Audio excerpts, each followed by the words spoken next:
Tonight, we're going to follow the story of one of the most dominant dynasties in football history. From the moment Bill Walsh and Joe Montana changed the game in 1981, to the final throes of Steve Young in the late 90s, the 49ers built something unforgettable. Step by step, year by year, we'll walk through every major game and defining moment of a dynasty that shaped the modern NFL. Welcome to Sleepy Sports, where you fall asleep to the greatest moments in sports history. In 1979, the San Francisco 49ers began a transformative journey with the hiring of Bill Walsh as head coach. Walsh brought with him a vision for a new style of play, known as the West Coast offense.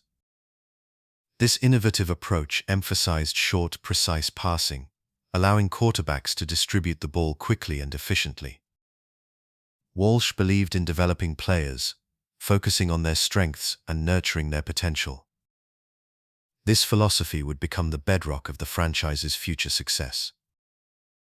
That same year, the 49ers made a pivotal move by drafting Joe Montana, a quarterback from Notre Dame, in the third round of the NFL draft. Montana's early days with the team were marked by growing pains. He made his first start late in the 1979 season, displaying flashes of the talent that would soon captivate the league. His ability to read defenses and deliver the ball with accuracy hinted at the promise he held. During this period, the 49ers also made key personnel moves, adding players who would become vital to their future. Notably, Dwight Clark joined the team, a wide receiver whose height and leaping ability would soon make him a favorite target for Montana. Additionally, the team acquired Freddie Solomon, whose speed and agility added another dimension to the offense. These players were essential in helping to establish the chemistry that Walsh envisioned for his new offensive scheme. Despite the optimism surrounding these developments, the early results were less than stellar. In 1979, the 49ers finished with a disheartening record of 2 wins and 14 losses. The following season, they improved slightly, ending with 6 wins and 10 losses. Yet, amidst the losses, there were unmistakable signs of a turnaround. The foundation was being laid, and the team was starting to embrace Walsh's vision. Montana's growth continued during the 1980 season. He became more comfortable under center, showcasing his ability to manage the game and make crucial decisions. The chemistry between Montana and his receiving corps began to blossom, setting the stage for what would become one of the most prolific partnerships in NFL history. As the team navigated through the struggles of these 2 seasons, the unwavering commitment to Walsh's philosophy and the emerging talents of players like Montana, Clark, and Solomon hinted at the greatness that lay ahead for the franchise. With each game, the San Francisco 49ers were slowly but surely transforming into a competitive force in the NFL, ready to rise from the challenges of the past. In 1981, the San Francisco 49ers emerged as a force to be reckoned with in the NFL, finishing the regular season with a remarkable record of 13 wins and 3 losses. This turnaround was driven by the blossoming partnership between quarterback Joe Montana and wide receiver Dwight Clark. Montana, in his first full season as a starter, showcased his growing command of the West Coast offenses. He completed over 61% of his passes, throwing for 3,023 yards and 27 touchdowns. His connection with Clark became increasingly evident as the season progressed, with Clark catching 55 passes for 881 yards and an impressive 10 touchdowns. Their chemistry was palpable, and it would soon become a defining aspect of the 49ers' success. The defense also played a crucial role in the team's resurgence. Under the guidance of coordinator Chuck Studley, the 49ers' defense improved significantly, allowing only 282 points throughout the season. Key players like Ronnie Lott, Eric Wright, and Keena Turner anchored a unit that became known for its toughness and tenacity. Lott, a formidable safety, was not only a punishing tackler, but also a leader who inspired his teammates. Wright, a cornerback, displayed remarkable coverage skills, while Turner contributed with his versatility as a linebacker. Together, they formed a cohesive unit that complemented the explosive offense led by Montana. The season was marked by several signature victories that highlighted the 49ers' potential. One of the most notable games occurred in Week 8 against the New Orleans Saints, where the 49ers triumphed with a score of 49-21. Montana threw for 4 touchdowns in that game, showcasing his ability to light up the scoreboard. Another key moment came in Week 11 against the Washington Redskins, where the 49ers secured a hard-fought victory, winning 24-21. These victories fueled the team's confidence as they moved deeper into the season. As the regular season drew to a close, the momentum built steadily. The 49ers won their last 5 games, including a crucial victory against the rival Los Angeles Rams, where Montana connected with Clark for a touchdown that sealed the game. This late-season surge not only solidified their place in the playoffs, but also secured the #1 seed in the NFC. The atmosphere surrounding the team was electric, with fans and players alike buzzing with excitement and anticipation for the upcoming playoffs. The combination of Montana's growth as a leader, the dynamic connection with Clark, and the defensive prowess of Lott, Wright, and Turner established the San Francisco 49ers as a formidable contender in the league. The stage was set for the franchise to make its mark in the postseason, as they prepared to embark on a playoff journey that promised to be both thrilling and historic. On January 10, 1982, the San Francisco 49ers faced the Dallas Cowboys in the NFC Championship game at Candlestick Park. The stakes could not have been higher, as this was a chance for the 49ers to secure their first Super Bowl appearance in franchise history. The atmosphere in the stadium was electric, with a sea of red and gold filling the stands, fans eagerly anticipating a momentous battle against their storied rivals.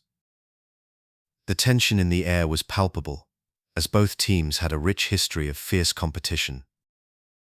As the game unfolded, the emotional swings were intense. The 49ers initially struggled, falling behind as the Cowboys took a commanding lead. However, Joe Montana, known for his calm demeanor under pressure, began to rally his team. By the fourth quarter, the 49ers found themselves trailing by 6 points, with just under 3 minutes remaining. The crowd, initially anxious, transformed into a cacophony of hope and belief. Every fan was on the edge of their seat, fully immersed in the unfolding drama. Montana took the snap, and with his signature poise, he began to orchestrate a drive that would be etched in history. He connected with running back Roger Craig for a short gain, followed by a completion to tight end Charles Young. Each completed pass brought the 49ers closer, and the crowd roared with each successful play. As the clock ticked down, the urgency mounted, and Montana's confidence radiated through the field. With the ball now on the Cowboys' 6-yard line, Montana dropped back to pass. He scanned the field, feeling the weight of the moment. The defense closed in, but Montana rolled to his right, a classic maneuver that showcased both his agility and vision. Just as the Cowboys' defenders lunged at him, he spotted Dwight Clark in the back of the end zone. With a flick of his wrist, Montana released the ball, a perfect spiral soaring through the air. Clark, leaping high above the defenders, extended his arms and made the catch, securing the ball as he fell to the ground. The stadium erupted into sheer jubilation, a moment that would forever be known as the catch. The 49ers had taken a 28-27 lead, and the emotional release from the fans was overwhelming. But the game was not over yet. The Cowboys, led by quarterback Danny White, had one last chance to respond. The 49ers' defense, bolstered by the likes of Ronnie Lott and Eric Wright, had to dig deep. With time running out, White attempted to lead his team downfield. The tension returned as the Cowboys crossed into 49ers territory. However, Eric Wright stepped up, making a crucial tackle on Drew Pearson, preventing a significant gain. The defense held firm, and the final seconds ticked away, sealing the victory for the 49ers. The stadium was alive with celebration, as fans embraced the moment, knowing they had witnessed something truly special. This victory not only secured a place in Super Bowl XVI, but also marked a pivotal moment in the franchise's history, a stepping stone toward greatness. The 49ers had proven they could rise to the occasion, and their journey was just beginning.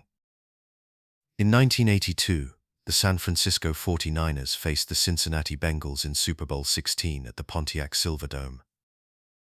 The atmosphere was charged with excitement, as fans from both sides gathered to witness this historic matchup. The 49ers, fresh off their dramatic victory over the Dallas Cowboys in the NFC Championship, were eager to secure their first championship. Head coach Bill Walsh's meticulous game plan was in full effect, utilizing the West Coast offense that had become the team's hallmark. Quarterback Joe Montana, confident and composed, was ready to lead his team. From the very start, the 49ers showcased their dominance. By halftime, they had built a commanding 20-point lead, scoring touchdowns through the precision passing of Montana and the relentless rushing of running back Roger Craig. The Bengals struggled to contain the 49ers' offensive rhythm, and the crowd watched in awe as San Francisco executed play after play with remarkable efficiency. Montana's ability to read the defense and make quick decisions kept the Bengals on their heels. The first half ended with a palpable sense of anticipation, as fans began to dream of the franchise's first title. As the second half commenced, the Bengals made adjustments, determined to claw their way back into the game. The 49ers faced a critical moment in the third quarter, when the Bengals, motivated by their own aspirations, advanced deep into San Francisco territory. However, the 49ers' defense, led by Ronnie Lott and Keena Turner, rose to the occasion, executing a goal-line stand that would become a defining moment of the game.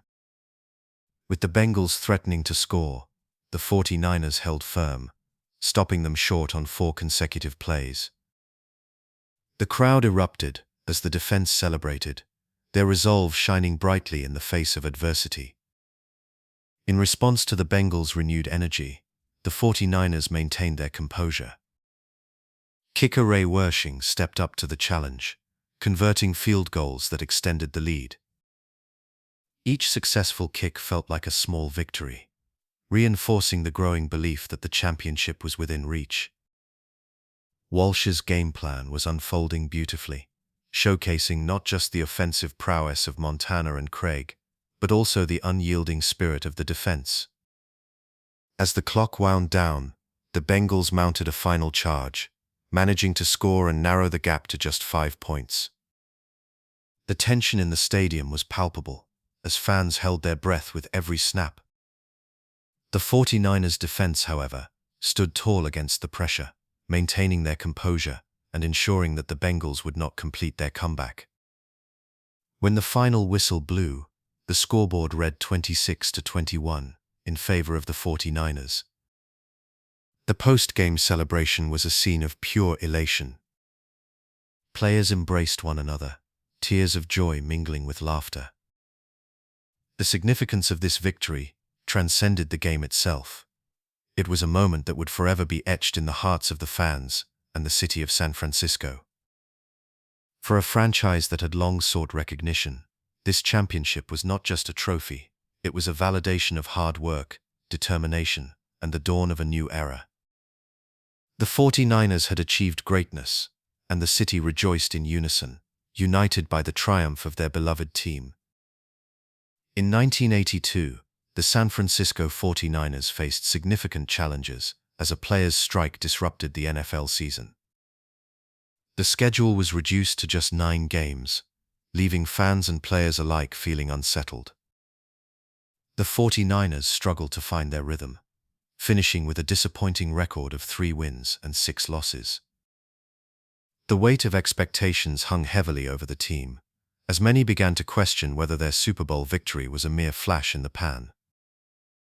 Quarterback Joe Montana, who had dazzled fans the previous season, found himself facing a different reality.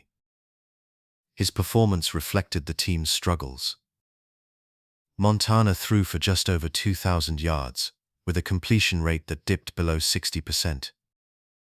While he still showcased glimpses of his trademark poise and playmaking ability, the offensive line struggled to protect him, leading to increased pressure and hurried throws. The chemistry that had flourished the previous year seemed to fade, as injuries and inconsistencies plagued the team. The absence of a full training camp and the disruption of the season made it difficult for players to build the necessary rapport on the field. The defense, once a point of pride, also regressed. Key players like Ronnie Lott and Eric Wright faced challenges as they adjusted to new schemes and a lack of game time. The unit allowed an average of 24 points per game, and the absence of a cohesive strategy left them vulnerable against opposing offenses. The once stalwart defense that had contributed to the team's championship run now appeared disjointed and overwhelmed at times. Public reaction to the strike was mixed. Many fans expressed frustration over the disruption of the season, feeling robbed of the chance to witness their team defend its title. The media scrutinized the players, questioning their commitment and the impact of the strike on the team's future. As the losses mounted, some began to wonder if the magic of the previous year had truly been a fluke. Fans and analysts alike dissected every game, searching for signs of hope amid the turmoil. Despite the struggles, the team maintained a sense of determination. Coach Bill Walsh emphasized the importance of resilience and promised that they would return stronger in the following season. The players echoed this sentiment, vowing to learn from their setbacks and rebuild their chemistry. Montana, in particular, took the challenges to heart. He understood that the road ahead would require hard work and unity. The team began to focus on the potential for improvement, using the adversity as motivation for the future. The season came to a close, and the 49ers faced an uncertain offseason. The disappointment of missing the playoffs weighed heavily on them, but there was also a sense of resolve. They knew that they had the talent and leadership to rise again. With a commitment to improvement, the team aimed to channel their frustrations into a renewed effort for the next season, setting the stage for a comeback. In 1983, the San Francisco 49ers emerged from the shadows of disappointment, rebounding with a 10-6 record. Joe Montana, now more seasoned, led the team with a renewed sense of purpose. His leadership on the field was evident as he orchestrated several remarkable comeback victories, showcasing both his skill and resilience. Montana's connection with his receivers deepened, particularly with Dwight Clark, as they executed the West Coast offense with precision. The team's defense, while not as dominant as in previous years, still featured key players like Ronnie Lott and Eric Wright, who provided stability and tenacity. The 49ers' playoff journey began with a strong performance in the wild card round. They faced the Detroit Lions at home, where Montana threw for 2 touchdowns, and the defense held firm, resulting in a resounding 38-3 victory.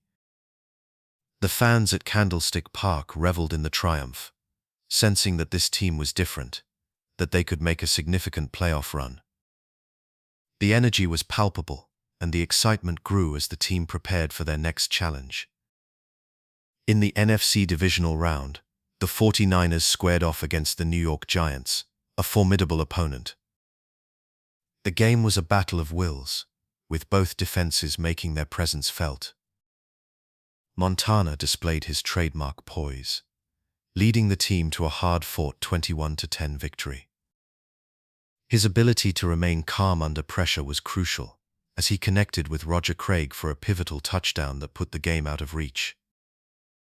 The 49ers were now headed to the NFC Championship, a stage they had longed to return to since their Super Bowl victory. The NFC Championship game took place on January 8, 1984, against the Washington Redskins. The weather was grim, with rain pouring down on a slippery field, setting the stage for a tense and gritty contest. The 49ers and Redskins traded blows throughout the game, with Montana showcasing his ability to adapt in adverse conditions. He threw for over 200 yards and a touchdown, but the game was marred by penalties that disrupted both teams' rhythm. As the game progressed, the emotional stakes rose. The 49ers fought hard, but Washington maintained a narrow lead. Late in the fourth quarter, with the score tied at 21, a controversial pass interference call against the 49ers shifted the momentum.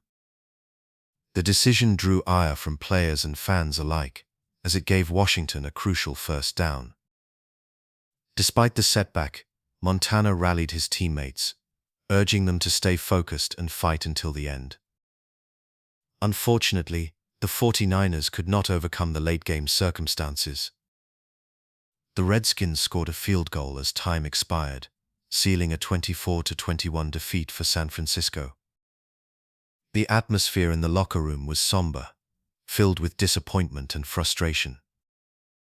Players like Montana and Lott reflected on the heart-wrenching loss, acknowledging that they had given their all but fell short in a game that felt so close. The pain of the defeat lingered, but it also ignited a fire within the team. In the aftermath, the younger players, including future stars like Jerry Rice, began to emerge as pivotal figures in the franchise's future. The offseason became a time for reflection and determination. The 49ers recognized the areas they needed to improve upon, and the lessons learned from this season fueled their drive for the next. The team's resolve to return stronger was palpable, setting the stage for an even brighter future.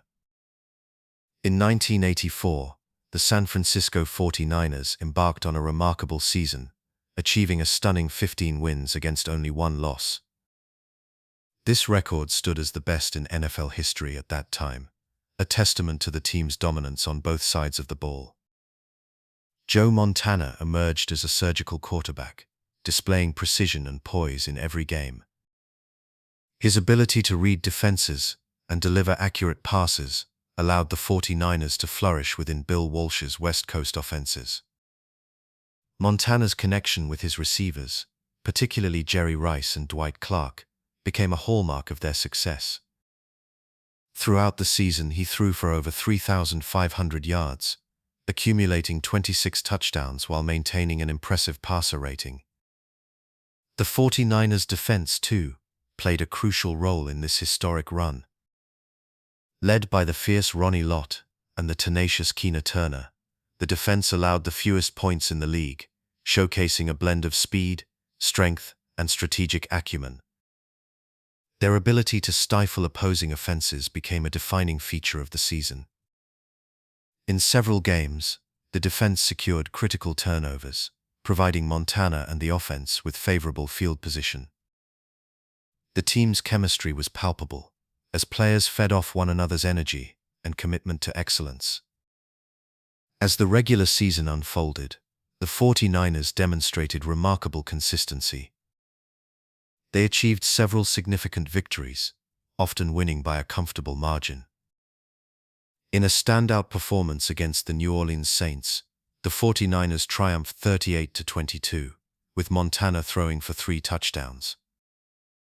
The following week, they faced the Pittsburgh Steelers, where they secured a commanding 30-17 victory, further solidifying their status as a formidable contender. Each week, the team built momentum, and their confidence grew as they continued to dominate their opponents. Bill Walsh made key adjustments throughout the season, ensuring the offense remained unpredictable and difficult to defend against. The use of short, quick passes created opportunities for yards after the catch, allowing playmakers like Roger Craig and Rice to exploit defenses. The offensive line, anchored by players like Fred Quillen and Harris Barton, provided Montana with the protection he needed, allowing him to execute Walsh's intricate game plan effectively. Entering the playoffs, the 49ers carried not only their impressive record, but also the weight of expectation. The atmosphere surrounding the team was electric, as fans filled Candlestick Park, eager to witness what they hoped would be a return to the Super Bowl.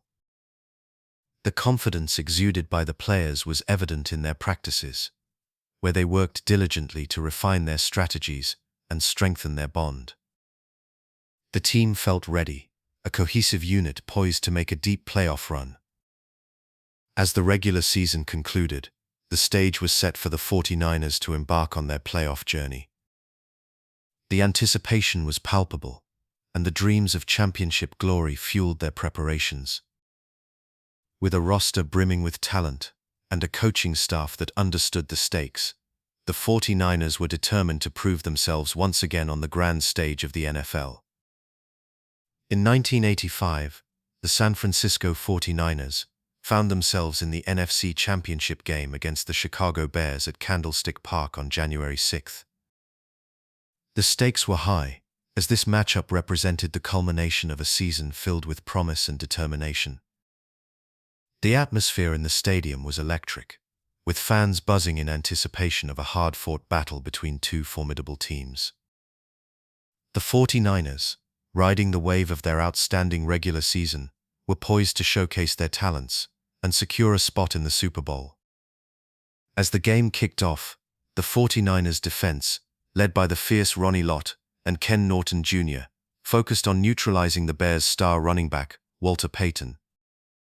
The strategy was clear: contain Payton and force quarterback Jim McMahon to make plays under pressure. The defensive line, anchored by players like Michael Carter and Charles Haley, created a relentless pass rush, disrupting Chicago's offensive rhythm. The defensive backs, including Eric Wright, played tight coverage, ensuring that McMahon had limited options downfield. This approach paid dividends early, as the 49ers stifled the Bears' running game, holding Payton to a mere 55 rushing yards throughout the contest. Joe Montana, ever the poised leader, orchestrated the 49ers' offense with precision. His ability to read defenses and deliver accurate passes was on full display. The first quarter saw Montana connecting with his reliable target Wendell Tyler, who made key receptions to move the chains. Tyler's versatility as both a runner and receiver allowed the 49ers to maintain offensive balance, keeping the Bears' defense guessing. Montana's calm demeanor and sharp decision-making led to a quick touchdown, as he found Tyler in the end zone to put the 49ers ahead, 7-0. As the game progressed, the 49ers continued to build on their lead. Montana's passing was surgical, and he displayed remarkable chemistry with his receivers, including Jerry Rice. The 49ers' offensive line provided ample protection, allowing Montana to survey the field and execute Bill Walsh's West Coast offense effectively. In the second quarter, Montana connected with Rice for a crucial 40-yard gain, setting up another scoring opportunity. Ray Wersching's field goal extended the lead to 10-0, and the 49ers' defense remained resolute, thwarting any attempts by the Bears to respond. The coaching duel between Bill Walsh and Buddy Ryan added another layer of intrigue to the contest.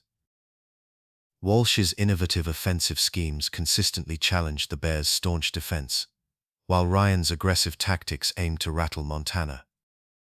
However, the 49ers' offensive execution proved too much for Chicago's defense to handle.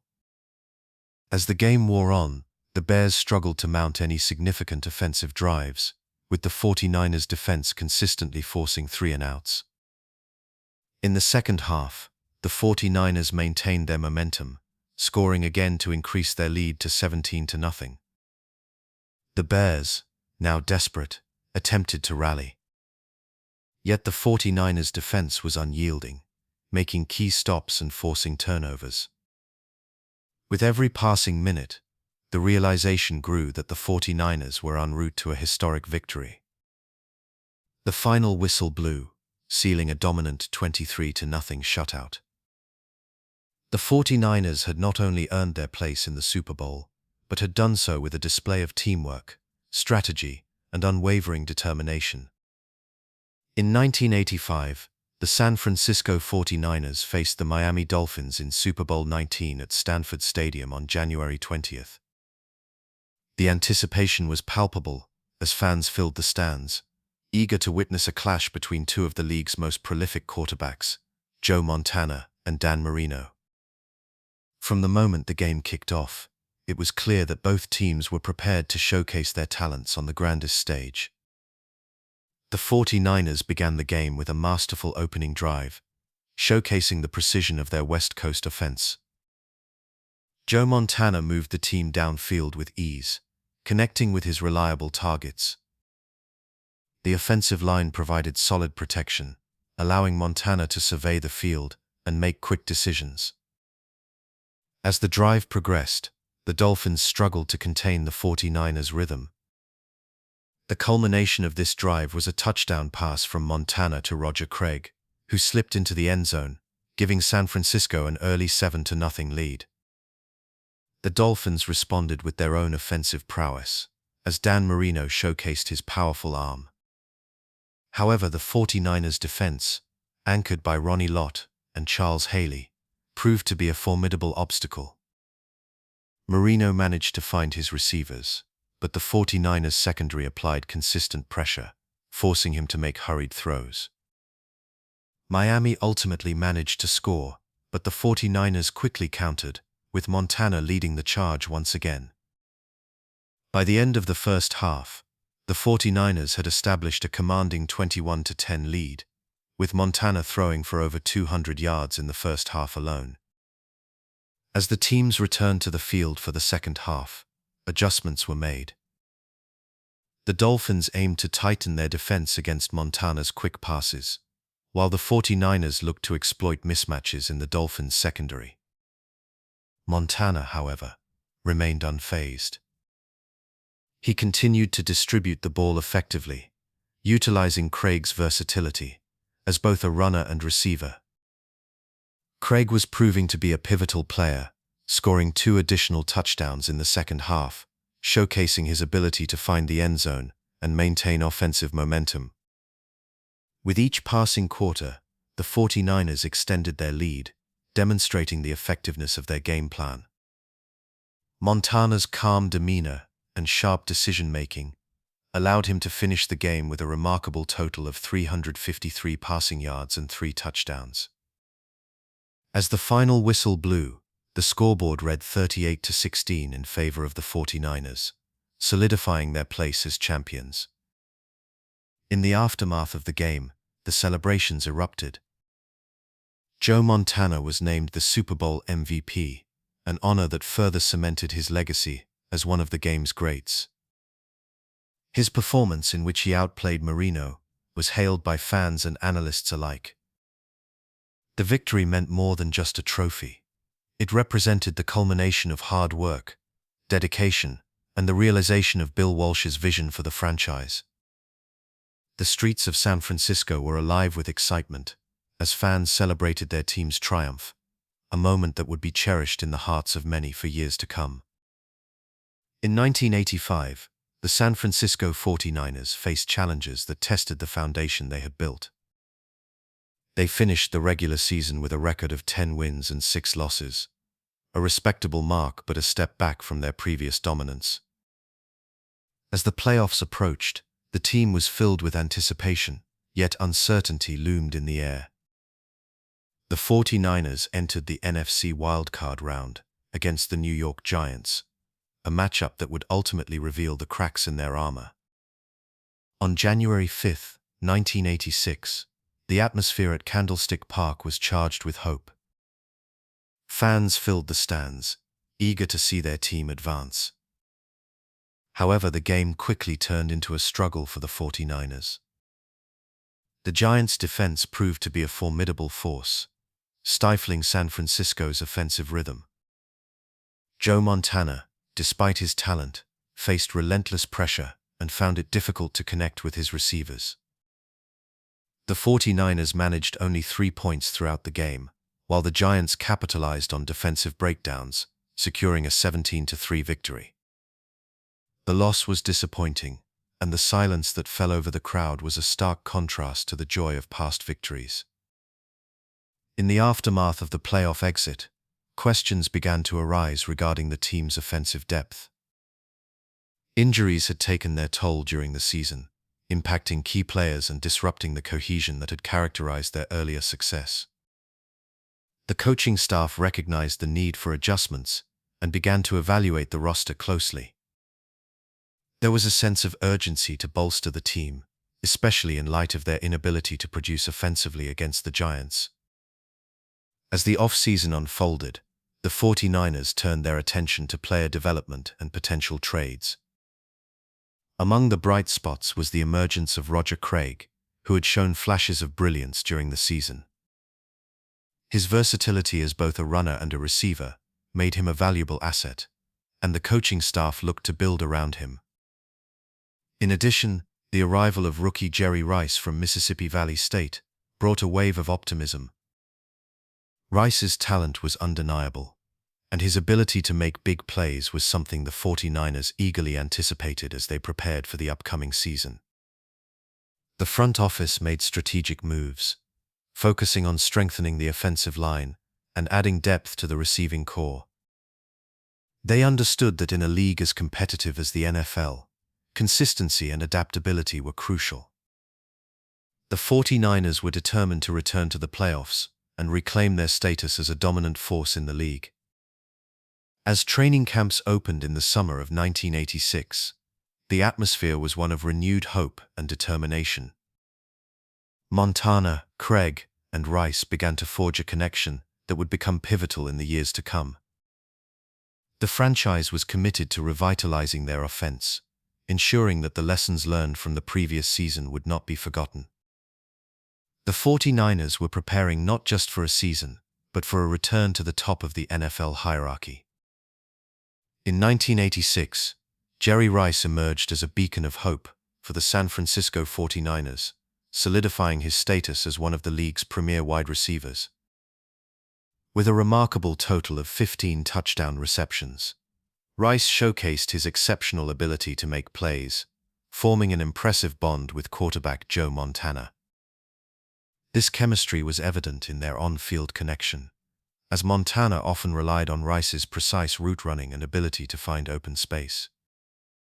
Together they created a dynamic that breathed new life into the 49ers offense, and Rice's presence transformed the passing game into a more potent weapon. The 49ers finished the regular season with a record of 10 wins, 5 losses and 1 tie. The team displayed flashes of brilliance, but inconsistencies lingered. The defense struggled at times, and injuries to key players further complicated their efforts. Despite these challenges, the excitement surrounding Rice and Montana helped rally the fan base, who were eager to see the team make a deep playoff run. However, as the postseason approached, doubts began to surface about the 49ers' ability to compete at the highest level. In the NFC wildcard round, the 49ers faced the New York Giants on January 4, 1987.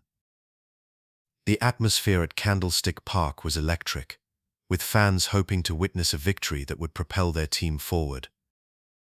Unfortunately, the game turned into a nightmare for San Francisco. The Giants' defense stifled the 49ers, and the offense struggled to find its rhythm. Despite Rice's best efforts, including a few critical catches, the 49ers were unable to score a touchdown. The final score was a disappointing 49-3 in favor of the Giants, leaving the home crowd in stunned silence. The media reaction was swift and unforgiving. Analysts questioned the team's offensive strategy and highlighted the shortcomings in both execution and preparation. There was a palpable sense of frustration among fans and players alike, as the loss felt particularly demoralizing after the promise shown during the regular season. The 49ers had entered the playoffs with high hopes, only to be met with a harsh reality. In the aftermath of the defeat, the front office recognized the need for change. The coaching staff began to assess the roster closely, identifying areas that required reinforcement. The defensive unit, in particular, faced scrutiny after allowing the Giants to dominate the game. The team's resolve to bolster the defense became a priority, leading to discussions about potential trades and free agent acquisitions. There was an understanding that in order to compete for championships, the 49ers needed to strengthen their defensive capabilities, ensuring that the struggles of the past season would not be repeated. As the offseason unfolded, the 49ers focused on developing their young talent, while also exploring veteran options to enhance the roster. The excitement surrounding Rice's breakout season provided a glimmer of hope for the future, and the team was determined to build upon the foundation they had laid. With a commitment to improvement and a renewed sense of purpose, the 49ers sought to return to their winning ways and reclaim their place among the NFL's elite. Between late 1986 and the beginning of 1987, the San Francisco 49ers faced a significant turning point in their franchise history. Joe Montana, the celebrated quarterback, underwent surgery to address a severe back injury that had plagued him for much of the season. The operation was a serious concern, not just for Montana, but for the entire organization. Fans and analysts alike began to speculate about the long-term implications of his injury. Would Montana be able to return to the form that had made him a two-time Super Bowl champion? The uncertainty loomed over the 49ers as they entered the offseason. During his rehabilitation, Montana worked diligently to regain his strength and mobility. The process was challenging, filled with moments of frustration and determination. He was committed to the idea of returning to the field, training rigorously, and following the guidance of medical professionals. Meanwhile, the 49ers had to consider their options at quarterback. The front office had made a significant move prior to the injury, acquiring Steve Young from the Tampa Bay Buccaneers. Young had shown flashes of talent in Tampa Bay, but his tenure there had been marred by inconsistency and a lack of support from the coaching staff. With Montana sidelined, Steve Young stepped into the starting role for the upcoming season. His early performances were promising, demonstrating his dual-threat ability as both a passer and a runner. Young's agility and speed added a different dimension to the 49ers' offense. He quickly developed a rapport with the receiving corps, including Jerry Rice, who was eager to make an impact alongside the new quarterback. Young's first few games as a starter showed potential, but he also faced challenges that tested his resolve. The team experienced ups and downs, and Young's transition was not without its hurdles. As the season progressed, the debate over who should lead the team intensified. Montana's absence created a narrative that captivated fans and media alike. Supporters of Young championed his ability to adapt and make plays, while loyalists to Montana remained hopeful for his return. The tension between the two quarterbacks began to shape the team's identity. Young's performances were scrutinized closely, with each game impacting the perception of his readiness to take over permanently. The discussions surrounding the quarterback position became a focal point for the 49ers as they moved into the next season. Young showcased his growing confidence, but the shadow of Montana's legacy lingered. The question of who would start in 1988 loomed large, affecting the locker room dynamic and the team's overall morale. It was clear that the 49ers were at a crossroads, with the future of their franchise quarterback uncertain, and the potential for a changing of the guard on the horizon. In 1987, the San Francisco 49ers faced a season marked by the disruption of a players' strike. Despite the challenges of a shortened schedule, the team emerged with a remarkable 13 wins and just 2 losses in the games that were played. Joe Montana, returning to form after his injury, showcased his exceptional skills, throwing 31 touchdown passes throughout the season. His performance was a testament to his resilience and ability to lead, as he connected beautifully with his star receiver Jerry Rice. Rice had a historic season, catching an astounding 22 touchdown passes, setting a record that would stand for years. His speed, route running, and ability to make plays in crucial moments made him a focal point of the 49ers' offensive strategy. As the season progressed, the 49ers displayed a high-octane offense that captivated fans. Montana's precise passing combined with Rice's explosive ability resulted in multiple games where the team scored over 30 points. The chemistry between Montana and Rice was palpable, as they executed plays with a level of finesse that few could match. The duo became the envy of the league, drawing admiration for their synchronized movements and shared understanding of the game. Their success allowed the 49ers to maintain their status as one of the league's elite teams. However, the playoff picture soon loomed ahead, and the anticipation grew. The 49ers were poised to make a deep run in the postseason, but the divisional round would bring an unexpected twist. On January 9, 1988, the 49ers faced the Minnesota Vikings in a game that would become a stark reminder of the unpredictable nature of the playoffs. The atmosphere was electric, but the Vikings were determined to upset the favored 49ers.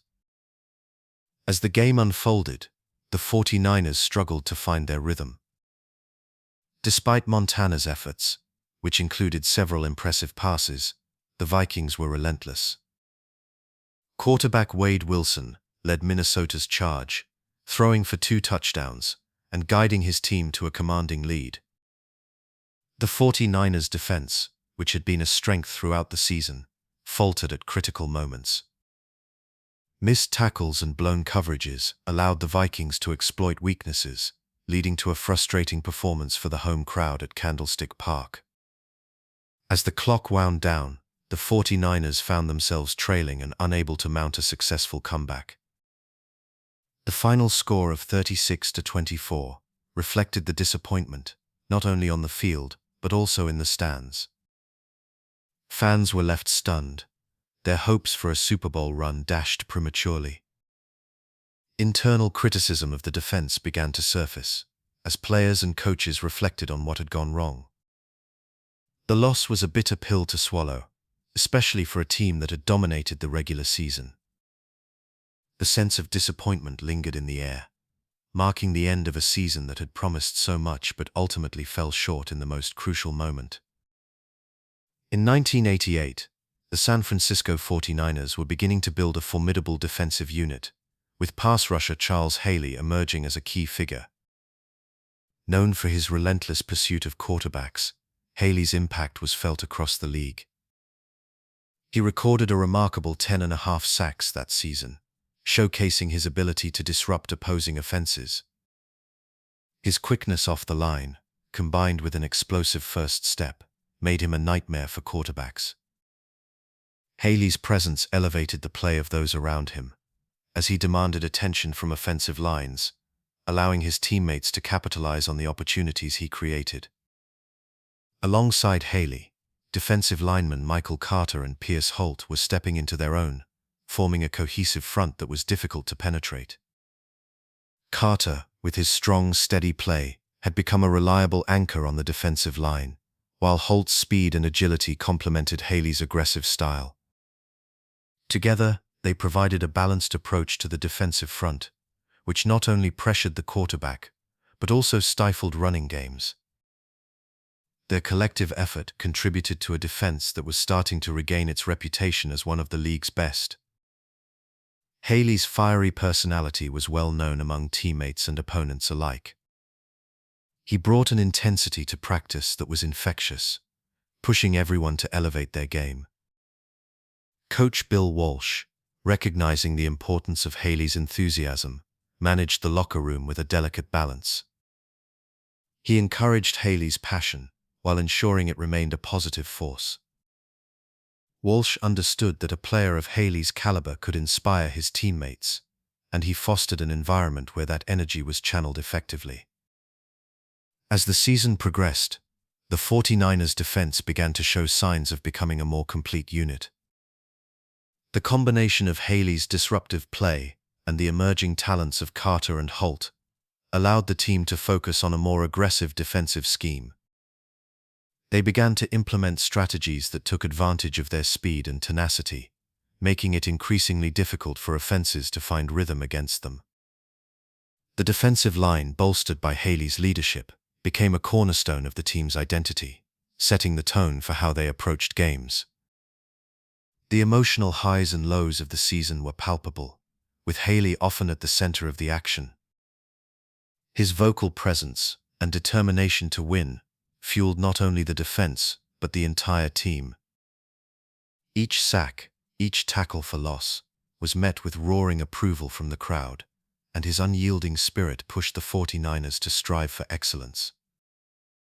As the playoffs approached, the defense was beginning to gel, and the potential for a deep postseason run was becoming more tangible. The combination of defensive prowess and offensive firepower was beginning to shape the 49ers into a formidable contender once again. In 1988, the San Francisco 49ers faced a challenging start to their regular season. Early losses against the Arizona Cardinals and the Los Angeles Raiders left the team struggling to find its footing. In a notable game against the Cardinals, the 49ers fell short, losing 20-18, as their offense was unable to capitalize on key opportunities. The defense held its own, but inconsistencies plagued the team. Similarly, in the matchup against the Raiders, the 49ers lost 21-14, as turnovers proved costly. These defeats raised concerns among fans and analysts alike, as the team's identity seemed to waver. As the season progressed, the 49ers found themselves at a crossroads. In a surprising move, coach Bill Walsh briefly benched quarterback Joe Montana in favor of Steve Young during a mid-season game against the Minnesota Vikings.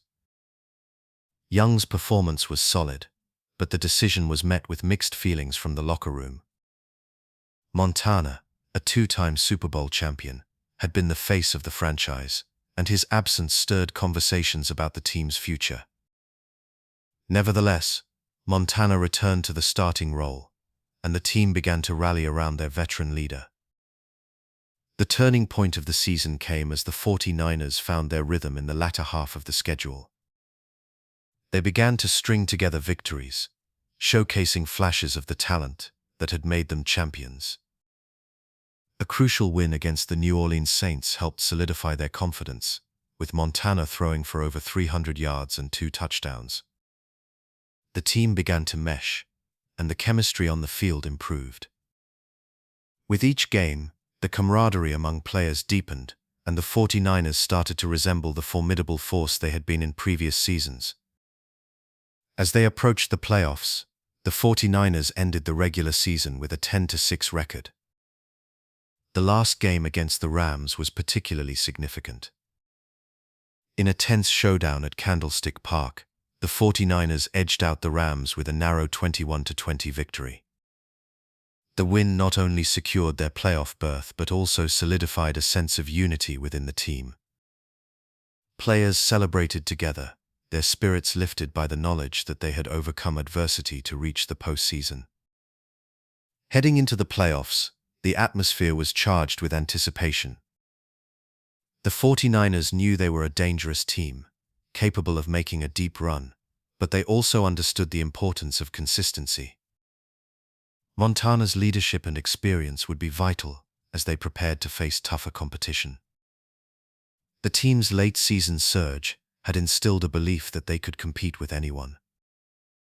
The blend of seasoned veterans and emerging talents created a sense of hope and determination that enveloped the locker room. As the playoffs loomed, the 49ers were ready to put their challenges behind them. They had faced the highs and lows of a tumultuous season and emerged as a united front. The foundation had been laid, and the stage was set for a postseason filled with promise. Each player understood their role, and together they were prepared to chase the ultimate goal once more. In 1989, on January 8th, the San Francisco 49ers faced the Chicago Bears at Soldier Field for the NFC Championship game. The atmosphere was electric, charged with anticipation. The biting cold enveloped the stadium, with temperatures hovering around 10 degrees, and the wind chill made it feel even more frigid. Fans bundled in layers of winter gear filled the stands, their breath visible in the crisp air, creating a sea of warmth amid the icy conditions. The 49ers understood the stakes. They were determined to secure a place in the Super Bowl. As the game unfolded, Joe Montana showcased his poise under pressure, completing 23 of 32 passes for 271 yards. His leadership on the field was evident as he orchestrated drives with precision, moving the ball methodically against a formidable Bears defense. Roger Craig emerged as a key player, demonstrating his versatility by rushing for 110 yards and scoring 3 touchdowns. Craig's ability to find gaps in the Bears' defensive line proved crucial. Each time he crossed into the end zone, the cheers from the 49er faithful echoed through the frigid air, igniting hope and excitement. The 49ers' defense, too, rose to the occasion, stifling the Bears' offensive efforts. Led by the fierce play of linebacker Keena Turner and safety Ronnie Lott, the defense made several impactful stops that shifted the momentum of the game. Early in the first quarter, the Bears managed to move the ball into the red zone, but a crucial interception by Eric Wright halted their progress. The crowd, once roaring with anticipation for a Chicago score, fell silent as Wright returned the ball, igniting a wave of relief and energy among the 49ers. With the defense holding strong, Montana and the offense capitalized on their opportunities. The first touchdown came in the second quarter, as Montana connected with Craig on a short pass that turned into a long gain, setting up a rushing touchdown from Craig just moments later. The 49ers took a commanding lead, and the Bears struggled to respond. The defense continued to apply pressure, with Turner and Lott combining for several tackles that left the Bears reeling. As the game progressed into the second half, the 49ers maintained their dominance. A critical moment came late in the third quarter, when Montana executed a flawless drive, culminating in a touchdown pass to John Taylor. The Bears found themselves trailing 21-3, and their frustration mounted. The defense continued to stifle any semblance of a comeback, forcing the Bears into 3-and-outs and keeping their offense off the field. In the fourth quarter, Craig scored his third touchdown, sealing the game with a powerful rush. The 49ers led 28-3, and the jubilant cheers from the crowd resounded like a heartbeat, echoing through the chilly air. The Bears, unable to find their rhythm, were left to ponder their missed opportunities as the clock wound down. The 49ers had not only secured a place in the Super Bowl, but had done so with a performance that showcased their resilience and teamwork. As the final whistle blew, the 49ers celebrated their victory in the bitter cold, their eyes set on the ultimate prize that lay ahead. On January 22, 1989, the San Francisco 49ers faced the Cincinnati Bengals in Super Bowl XXIII at Joe Robbie Stadium in Miami. The atmosphere was thick with tension as the game unfolded, with both teams showcasing their strengths and vulnerabilities. Joe Montana's calm demeanor was palpable as he surveyed the field, knowing that the game was on the line with just under 3 minutes remaining. The 49ers trailed by 3 points, and the stakes could not have been higher. The crowd, a mix of orange and red, held its breath, sensing the weight of the moment. The first half of the game had seen Montana struggle at times, but he found his rhythm as the game progressed. Jerry Rice was a standout performer, catching 11 passes for 215 yards and a touchdown. His ability to create separation and make crucial catches kept the 49ers' hopes alive. Each time Rice secured the ball, the energy shifted, and the 49er faithful felt a renewed sense of hope. As the 49ers took possession of the ball on their own 8-yard line with just under 3 minutes left, the tension in the stadium reached a fever pitch. Montana stepped into the huddle, his presence exuding confidence. He understood the gravity of the situation. The fans, both in the stands and watching at home, knew they were witnessing something special. With the clock ticking and the championship on the line, Montana calmly called the plays as the team lined up. Montana began the drive with a quick completion to Rice, who darted upfield for a significant gain. The connection was seamless, a testament to their chemistry and trust built over years of practice and games. The crowd erupted as the 49ers moved closer to midfield. Next, Montana found tight end John Frank, who secured a catch for another first down. With each completed pass, the distance to the end zone shrank, and the energy in the stadium swelled. As the drive continued, Montana displayed his trademark poise. He took what the defense gave him, mixing short passes with strategic runs. A key moment came when he connected with running back Roger Craig, who gained crucial yards, moving the chains once again. The 49ers were now creeping into Bengals territory, and the urgency intensified. With just over a minute left, Montana executed a perfect play-action pass, drawing the defense in and allowing Rice to slip free in the secondary. Rice made the catch and scampered down the sideline, pushing the 49ers closer to their goal. The clock was winding down, and fans could feel the excitement building. Finally, with only 34 seconds remaining, Montana dropped back for what would become the defining moment of the game. He scanned the field, feeling the weight of the world on his shoulders, yet his demeanor remained unflappable. In a moment of sheer brilliance, he spotted John Taylor breaking free in the end zone. With precision and timing, Montana released the ball, and Taylor made a leaping grab, securing the touchdown. The crowd erupted in jubilation, the sound echoing through the stadium as the 49ers took the lead. Montana's legendary drive, spanning 92 yards, cemented his legacy and showcased the essence of a true champion. The 49ers emerged victorious, sealing a 20-16 win over the Bengals. As confetti fell and the team celebrated, it was clear that Montana's calm under pressure had once again led his team to glory. In 1989, the San Francisco 49ers showcased one of the most dominant seasons in NFL history. Finishing with a 14-2 record, they stood atop the league, excelling both offensively and defensively.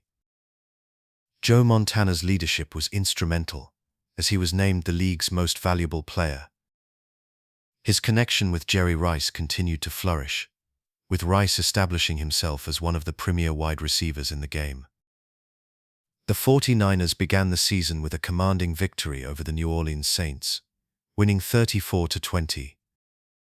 Montana threw for 3 touchdowns, while the defense held the Saints to just 1 touchdown. This victory set the tone for the season, as San Francisco demonstrated their ability to dominate opponents. They followed this with a home win against the Philadelphia Eagles, where they triumphed 20-14, showcasing a balanced attack that would become their hallmark. As the season progressed, the 49ers faced several key NFC rivals. One of the most significant moments came in a matchup against the Los Angeles Rams, where they secured a resounding 30-16 victory. Montana passed for over 300 yards and 3 touchdowns, while the defense intercepted Rams quarterback Jim Everett 3 times. The 49ers' ability to force turnovers became a defining characteristic of their play, as they consistently capitalized on opponents' mistakes. Montana and Rice's chemistry was at an all-time high. In a game against the Chicago Bears, they connected for a stunning touchdown that helped the 49ers secure a 33-6 victory. Rice caught 2 touchdown passes that day, further solidifying his status as a game-changer. The 49ers' offensive line provided ample protection, allowing Montana to distribute the ball effectively and keep the chains moving. The locker room atmosphere was one of unity and maturity, largely influenced by George Seifert, who had taken over as head coach. Seifert, who had previously been the defensive coordinator, understood the importance of maintaining the team's culture of excellence. His calm demeanor and strategic acumen helped foster a sense of confidence among the players. This environment allowed veterans and younger players alike to thrive, creating a cohesive unit that was both talented and resilient. As the regular season wound down, the 49ers continued to pile up victories, including a notable win against the Minnesota Vikings, where they emerged victorious 34-9. Montana's precision passing was on full display, and the defense stifled the Vikings' offense, forcing 2 turnovers. The 49ers finished the season with the league's best offensive yardage and the fewest points allowed, a testament to their balanced approach. With their sights set firmly on the playoffs, the 49ers entered the postseason with a strong sense of purpose.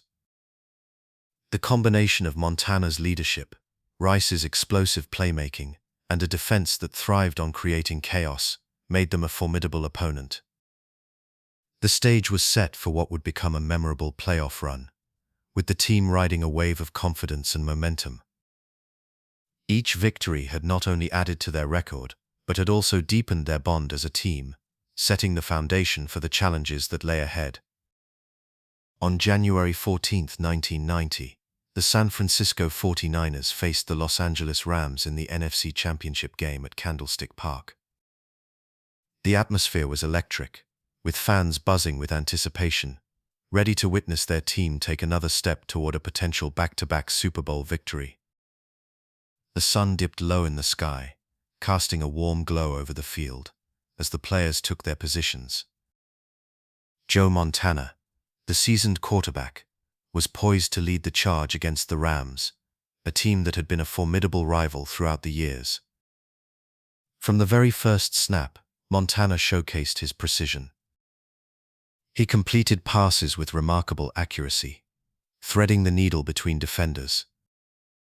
As the game unfolded, he threw for 2 touchdowns and amassed 262 passing yards, demonstrating his mastery of the offense.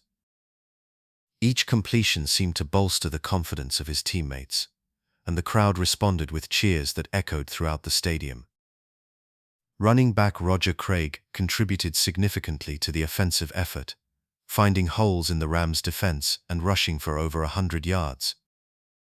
His ability to gain consistent yardage kept the Rams on their heels, opening up passing lanes for Montana to exploit. Defensively, the 49ers were relentless. Charles Haley, with his fierce energy, was a constant presence in the backfield, applying pressure on Rams quarterback Jim Everett. Haley's ability to disrupt plays was instrumental in stifling the Rams' offensive rhythm. The 49ers' defense swarmed to the ball, forcing Everett into hurried throws and limiting the effectiveness of the Rams' passing game. The culmination of their efforts resulted in a commanding performance, allowing only 3 points throughout the game. The defensive unit's tenacity and focus were palpable, amplifying the excitement of the home crowd. As the game progressed, the 49ers established a commanding lead, and the cheers from the stands became a resounding chorus of support.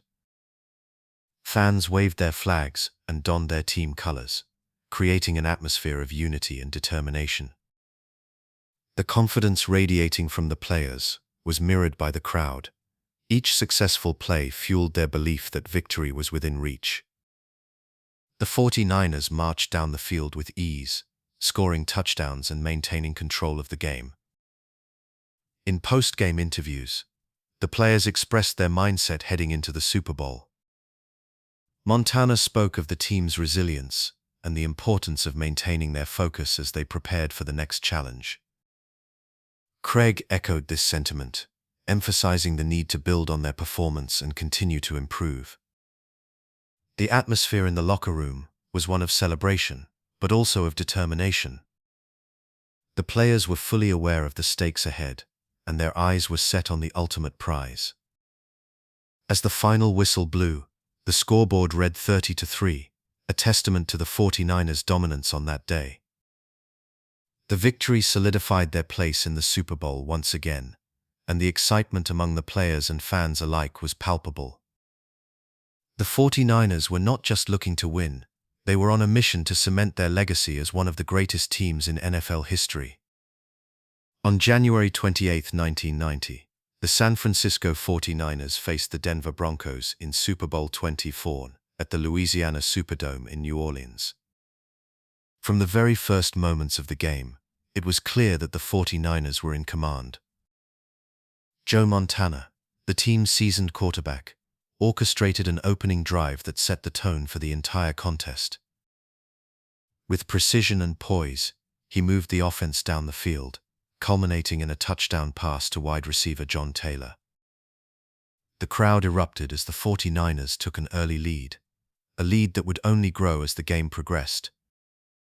The Broncos, hoping to respond, found themselves overwhelmed by the 49ers' relentless pace. Montana, feeling the rhythm, quickly connected with star receiver Jerry Rice for a second touchdown, extending the lead to 14-0. Rice, showcasing his incredible skill set, was a constant threat, making difficult catches and creating separation from defenders. The energy radiating from the 49ers was infectious, as each successful play fueled their momentum further. Defensively, the 49ers were equally impressive. They stifled the Broncos' attempts to establish any offensive rhythm. Defensive linemen Charles Haley and Bryant Young pressured Denver's quarterback John Elway, forcing hurried throws and creating turnovers.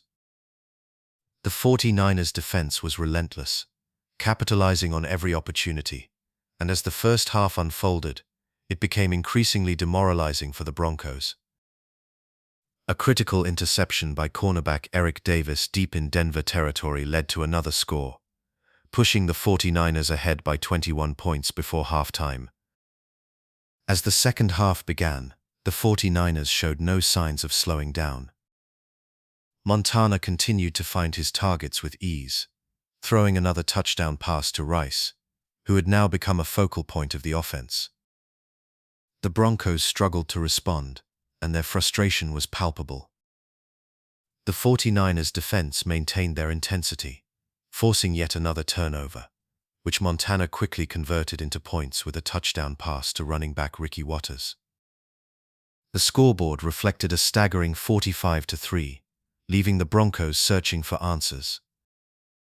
Joe Montana's performance was nothing short of remarkable. He completed 32 of 49 passes for an astounding 353 yards and 5 touchdowns. His poise and command on the field earned him the Super Bowl MVP award. As he stood before the media after the game, he reflected on the significance of the victory. Montana spoke of the team's unity and the hard work that had brought them to this moment. He acknowledged the legacy of the franchise, emphasizing how proud he was to contribute to its history. The final whistle blew, and the score read 55-10, a testament to the 49ers' dominance on that day.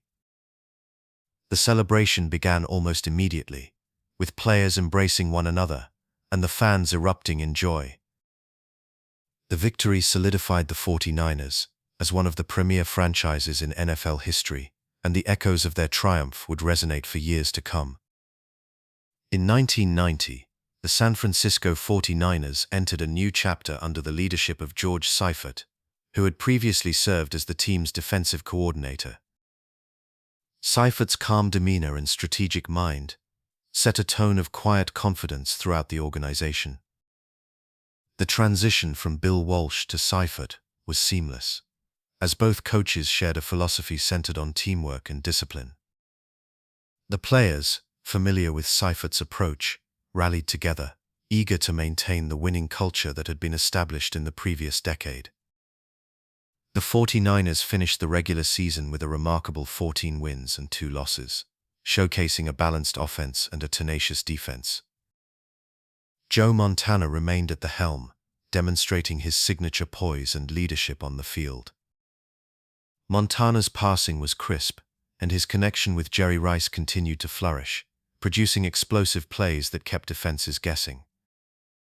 Rice, still in his prime, racked up impressive statistics, including over 1,000 yards receiving, further solidifying his status as one of the league's elite wide receivers. Defensively, the 49ers saw contributions from new players who bolstered their efforts. Linebacker Ken Norton Jr. and cornerback Deion Sanders were key additions, bringing a level of intensity and playmaking ability to the defensive unit. Sanders, in particular, quickly became known for his lockdown coverage and ability to create turnovers, which complemented the existing talent on the roster. The defensive line, anchored by Charles Haley and Bryant Young, consistently applied pressure on opposing quarterbacks, leading to a significant drop in points allowed. As the regular season progressed, the team displayed a remarkable consistency, often winning games by significant margins.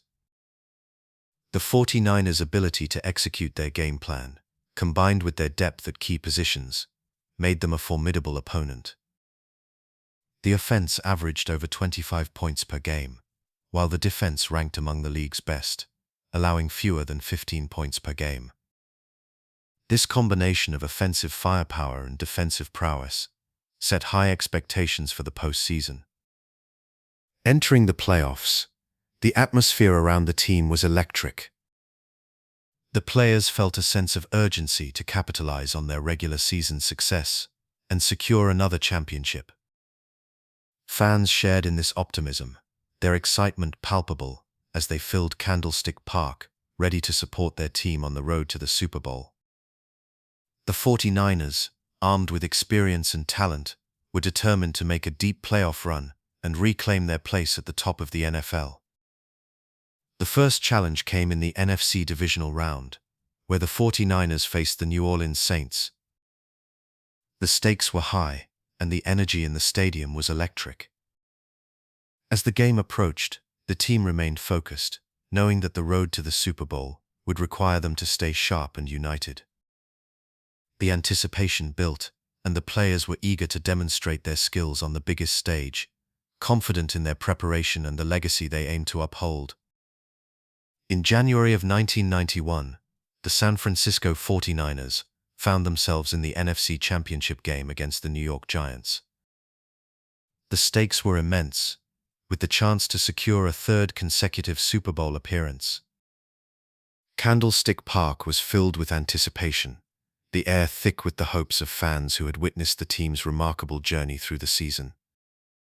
The game unfolded as a defensive slugfest, with both teams trading blows but struggling to find any rhythm offensively.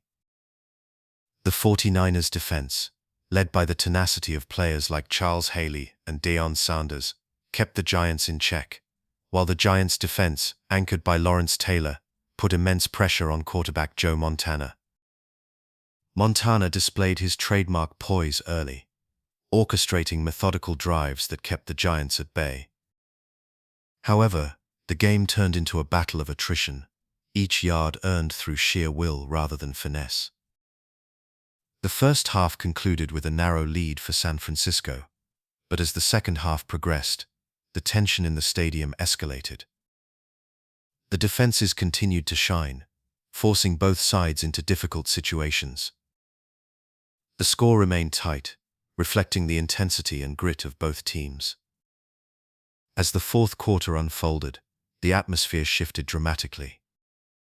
Joe Montana, the seasoned leader of the 49ers, took a hit that left him momentarily dazed. He had been under constant pressure, and as he attempted to make a play, he was met by a wave of defenders. This injury forced him to the sidelines, and in a pivotal moment, Steve Young took the field. Young had been waiting for his opportunity, yet the weight of the moment was palpable. The crowd, once roaring with excitement, fell into a stunned silence as they realized the potential implications of Montana's injury. The game continued, and the Giants seized the opportunity. With Young at the helm, the 49ers struggled to find their footing. Time ticked away, and the tension mounted with every play. The Giants, driven by their own aspirations, found a rhythm that had eluded them earlier. They began to move the ball with purpose, and as the clock wound down, they positioned themselves for a game-winning field goal.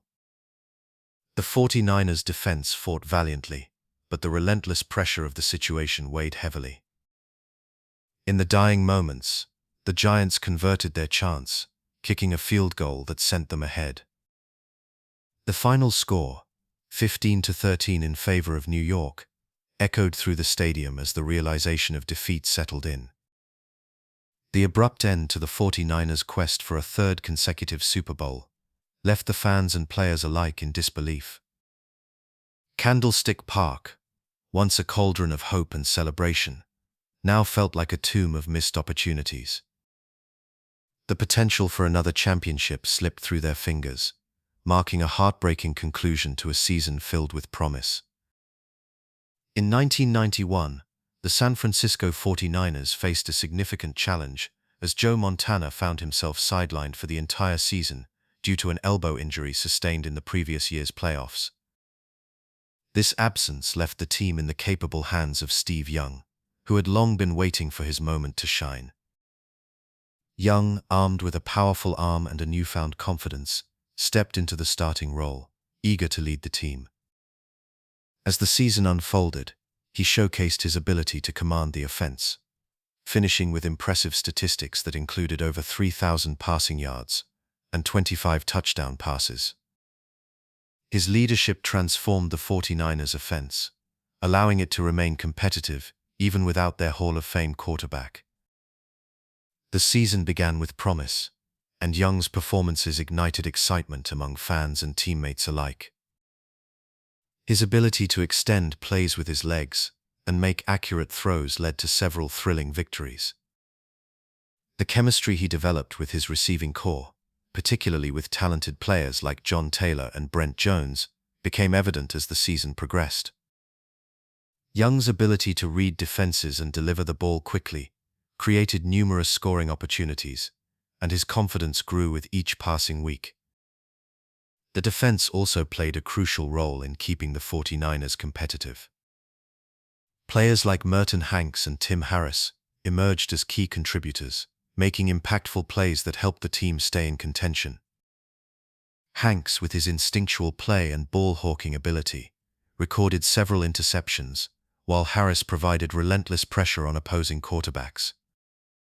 Together they formed a resilient defensive unit that often kept the 49ers in games, even when the offense faced challenges. As the season wore on, discussions about Joe Montana's future began to swirl within the organization. While the team remained hopeful for his return, Young's strong performances raised questions about the quarterback position moving forward. The juxtaposition of two elite quarterbacks created a unique dynamic, with Montana's legacy looming large over Young's attempts to establish his own.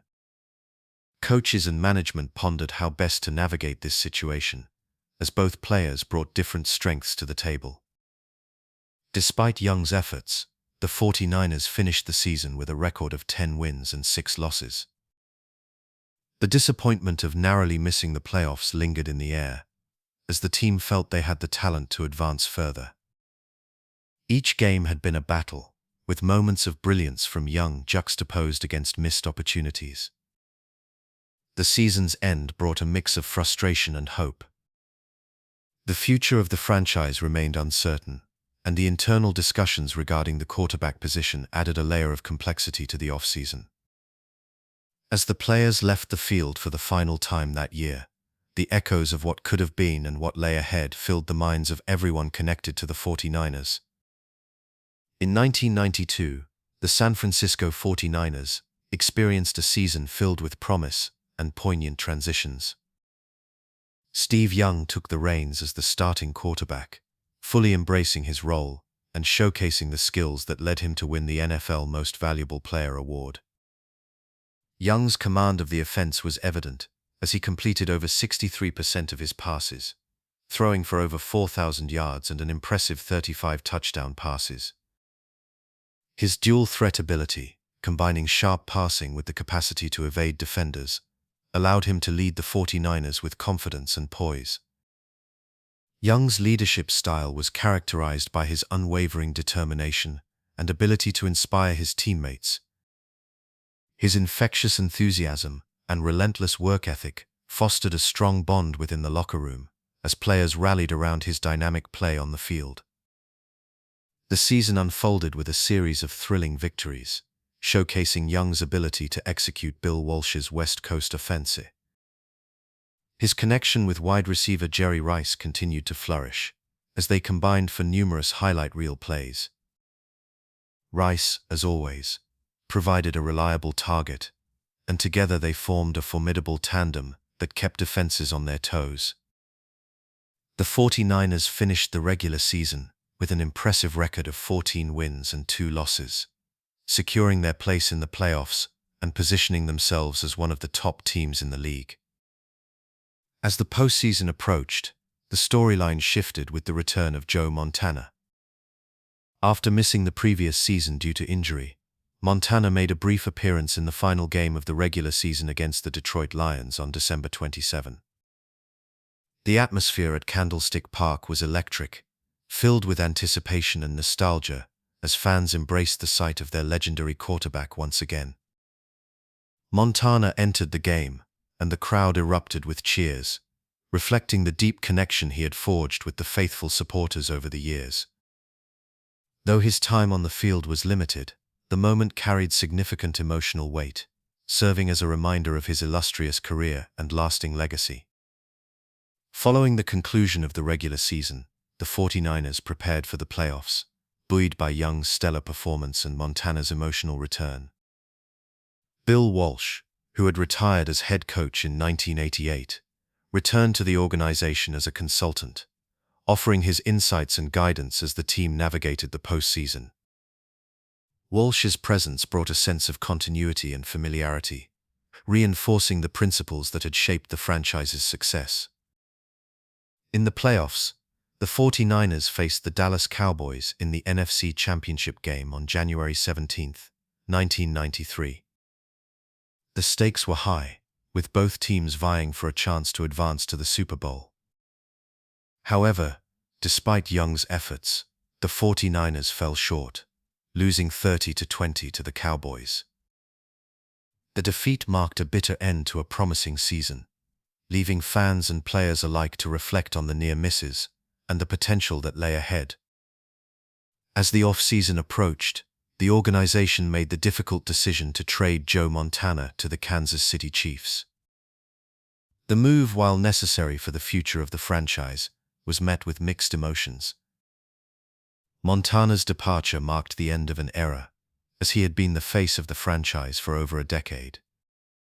His legacy would forever be etched in the hearts of 49ers fans, and the transition to a new chapter began in earnest. In January of 1993, the San Francisco 49ers faced the Dallas Cowboys in the NFC Championship game, a pivotal moment in the storied rivalry between these two franchises. The atmosphere at Candlestick Park was charged with anticipation as fans filled the stands, eager to witness a showdown that promised to be intense and competitive. The stakes were high, with a chance to advance to the Super Bowl, and both teams knew the importance of this contest. The game began with the Cowboys taking control early. Quarterback Troy Aikman showcased his precision, orchestrating a methodical opening drive that culminated in a touchdown pass to tight end Jay Novacek, putting Dallas ahead 7-0. The 49ers responded with a drive of their own, but the momentum quickly shifted when a fumble by running back Ricky Watters halted their progress. The Cowboys capitalized on the turnover, and Aikman connected with wide receiver Michael Irvin for a spectacular 38-yard touchdown reception, extending Dallas's lead to 14-0. As the first half progressed, the 49ers struggled to find their rhythm. Steve Young, under pressure from the Cowboys' formidable defense, faced difficulties in executing the offense. Emmitt Smith, the Cowboys' star running back, showcased his power on the ground, moving the ball effectively and keeping the 49ers' defense on its heels. The Dallas offensive line provided solid protection, allowing Aikman to survey the field and make decisive throws. Young finally managed to get the 49ers on the scoreboard with a touchdown pass to tight end Brent Jones, cutting the deficit to 14-7. However, any momentum gained was short-lived.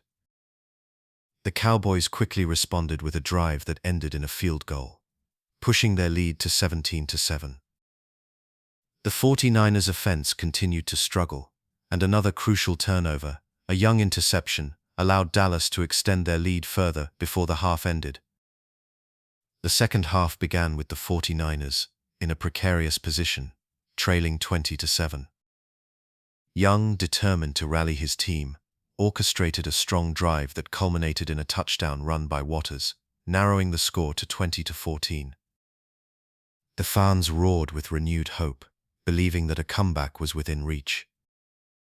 Yet the Cowboys' defense remained resolute, and Eichmann's calm presence under pressure allowed Dallas to maintain control of the game. As the fourth quarter unfolded, the tension heightened. The 49ers had an opportunity to tie the game but faltered once again, with a series of stalled drives that left them unable to capitalize on key moments. Eichmann continued to find Irvin, who made several critical catches that shifted the momentum back in Dallas's favor. The Cowboys' offense executed flawlessly, and Smith's relentless running kept the chains moving. With time running out, the Cowboys sealed their victory with a late touchdown, finishing the game at 30-20. The defeat marked a significant power shift in the NFC, as the Cowboys emerged as the dominant force in the conference. The 49ers, once the standard-bearers of excellence, faced the reality of a changing landscape in the league. The emotional weight of this loss lingered in the air, foreshadowing the challenges that lay ahead for the storied franchise. In 1993, the San Francisco 49ers sought to reclaim their place among the elite teams in the NFL. With a regular season record of 10 wins and 6 losses, they demonstrated resilience and growth. Steve Young, now firmly established as the starting quarterback, threw for over 4,000 yards, showcasing his ability to lead the offense. Ricky Watters emerged as a crucial part of the running game, providing a balanced attack that kept defenses guessing. The 49ers made significant defensive additions as well, bolstering their roster with players who could contribute to a more formidable unit. The team showed promise throughout the season, building a sense of optimism as they approached the playoffs. The playoffs began for the 49ers with a matchup against the New York Giants in the divisional round. On January 9, 1994, the 49ers delivered a commanding performance, winning 44-3. The game was a testament to their offensive prowess and defensive tenacity. Young threw for 2 touchdowns, while Watters added a rushing touchdown of his own. The defense was relentless, forcing turnovers and keeping the Giants' offense at bay. The victory was a clear statement, igniting excitement among fans and fueling the belief that the 49ers could make a deep playoff run. However, the NFC Championship game awaited, and it would be a familiar foe. On January 15, 1994, the 49ers faced the Dallas Cowboys at Candlestick Park. The atmosphere was electric, filled with the hopes of a franchise eager to avenge past playoff defeats. Unfortunately for the 49ers, the Cowboys came prepared and executed their game plan effectively. The Cowboys took an early lead, with quarterback Troy Aikman connecting with his star receivers. The 49ers struggled to find their rhythm, facing a Dallas defense that was aggressive and well-coordinated. The game unfolded with moments of frustration for San Francisco. Young attempted to rally his team, but turnovers proved to be costly. Dallas capitalized on these mistakes, scoring in quick succession. The Cowboys' running back Emmitt Smith was particularly effective, finding holes in the 49ers' defense and contributing significantly to his team's success. The 49ers fought valiantly, but the Cowboys seemed to have an answer for every challenge. As the game progressed, the 49ers found themselves trailing significantly. Despite Young's efforts, including a touchdown pass to tight end Brent Jones, the gap widened. Dallas maintained their momentum, executing plays with precision and keeping the pressure on San Francisco's defense. The game ended with a disappointing score of 38-21 in favor of the Cowboys. This defeat was a harsh reminder of the challenges the 49ers faced in their quest for another championship. The emotional weight of the loss reverberated through the team and its fans, marking a pivotal moment in the ongoing rivalry with Dallas. The 49ers would need to regroup and reassess as they looked ahead to the next season, with hopes of reclaiming their status as a powerhouse in the league. In 1994, the San Francisco 49ers made bold moves in the offseason, signaling their commitment to reclaiming their dominance in the league. The front office, keenly aware of the need to bolster the roster, signed notable free agents like cornerback Deion Sanders, linebacker Ken Norton Jr., and linebacker Gary Plummer. These acquisitions were not merely strategic, they were transformative. Deion Sanders brought a level of swagger and elite coverage skills that would elevate the entire secondary. Ken Norton Jr. and Gary Plummer added toughness and leadership to the linebacking core, bringing a defensive edge that had been missing in previous seasons. The chemistry within the team started to flourish during training camp. Practices became more intense, with players pushing each other to improve. Steve Young, now firmly established as the starting quarterback, found himself embracing a greater leadership role. After facing criticism for his performances in previous playoff losses, Young was determined to silence the doubters. He approached the season with a renewed focus, working closely with his receivers, including Jerry Rice and Terrell Owens, to build a rhythm that would prove vital as the season progressed. The atmosphere in the locker room was charged with optimism, and the players shared a common goal to finally overcome the Dallas Cowboys and reach the Super Bowl once again. As the regular season began, the 49ers showcased their newfound depth and talent. Young's confidence grew with every passing game, and the offense began to hum with efficiency.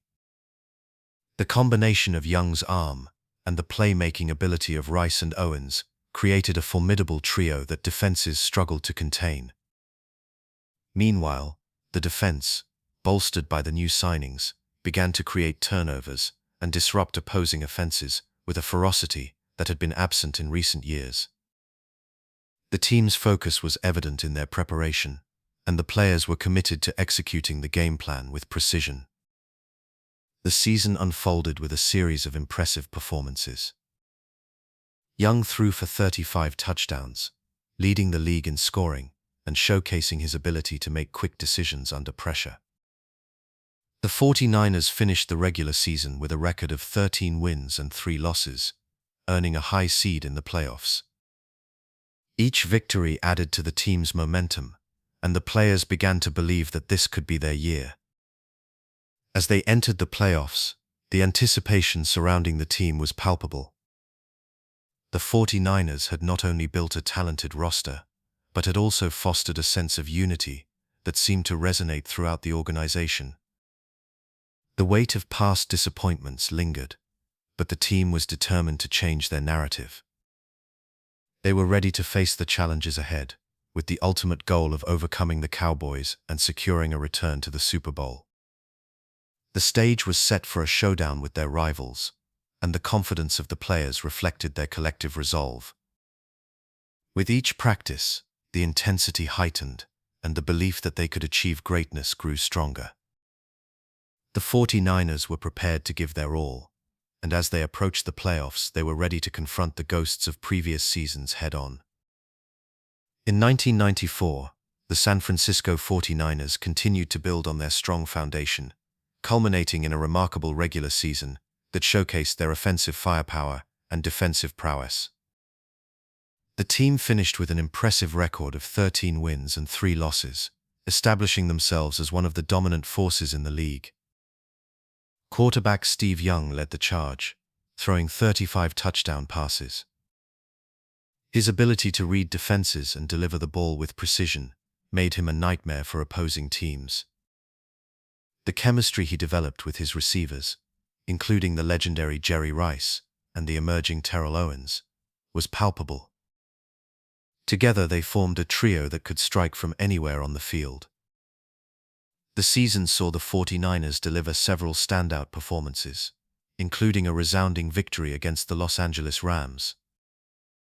In that game, the offense exploded, putting up 48 points while the defense stifled the Rams, allowing only 10. Young's connection with Rice was particularly electric, with Rice catching 2 touchdown passes in the first half alone. The energy in the stadium was infectious, as fans reveled in the team's dominance. Another highlight came when the 49ers faced the Atlanta Falcons, where they showcased their ability to score at will. The game ended with a score of 41-10, further solidifying their status as a Super Bowl contender.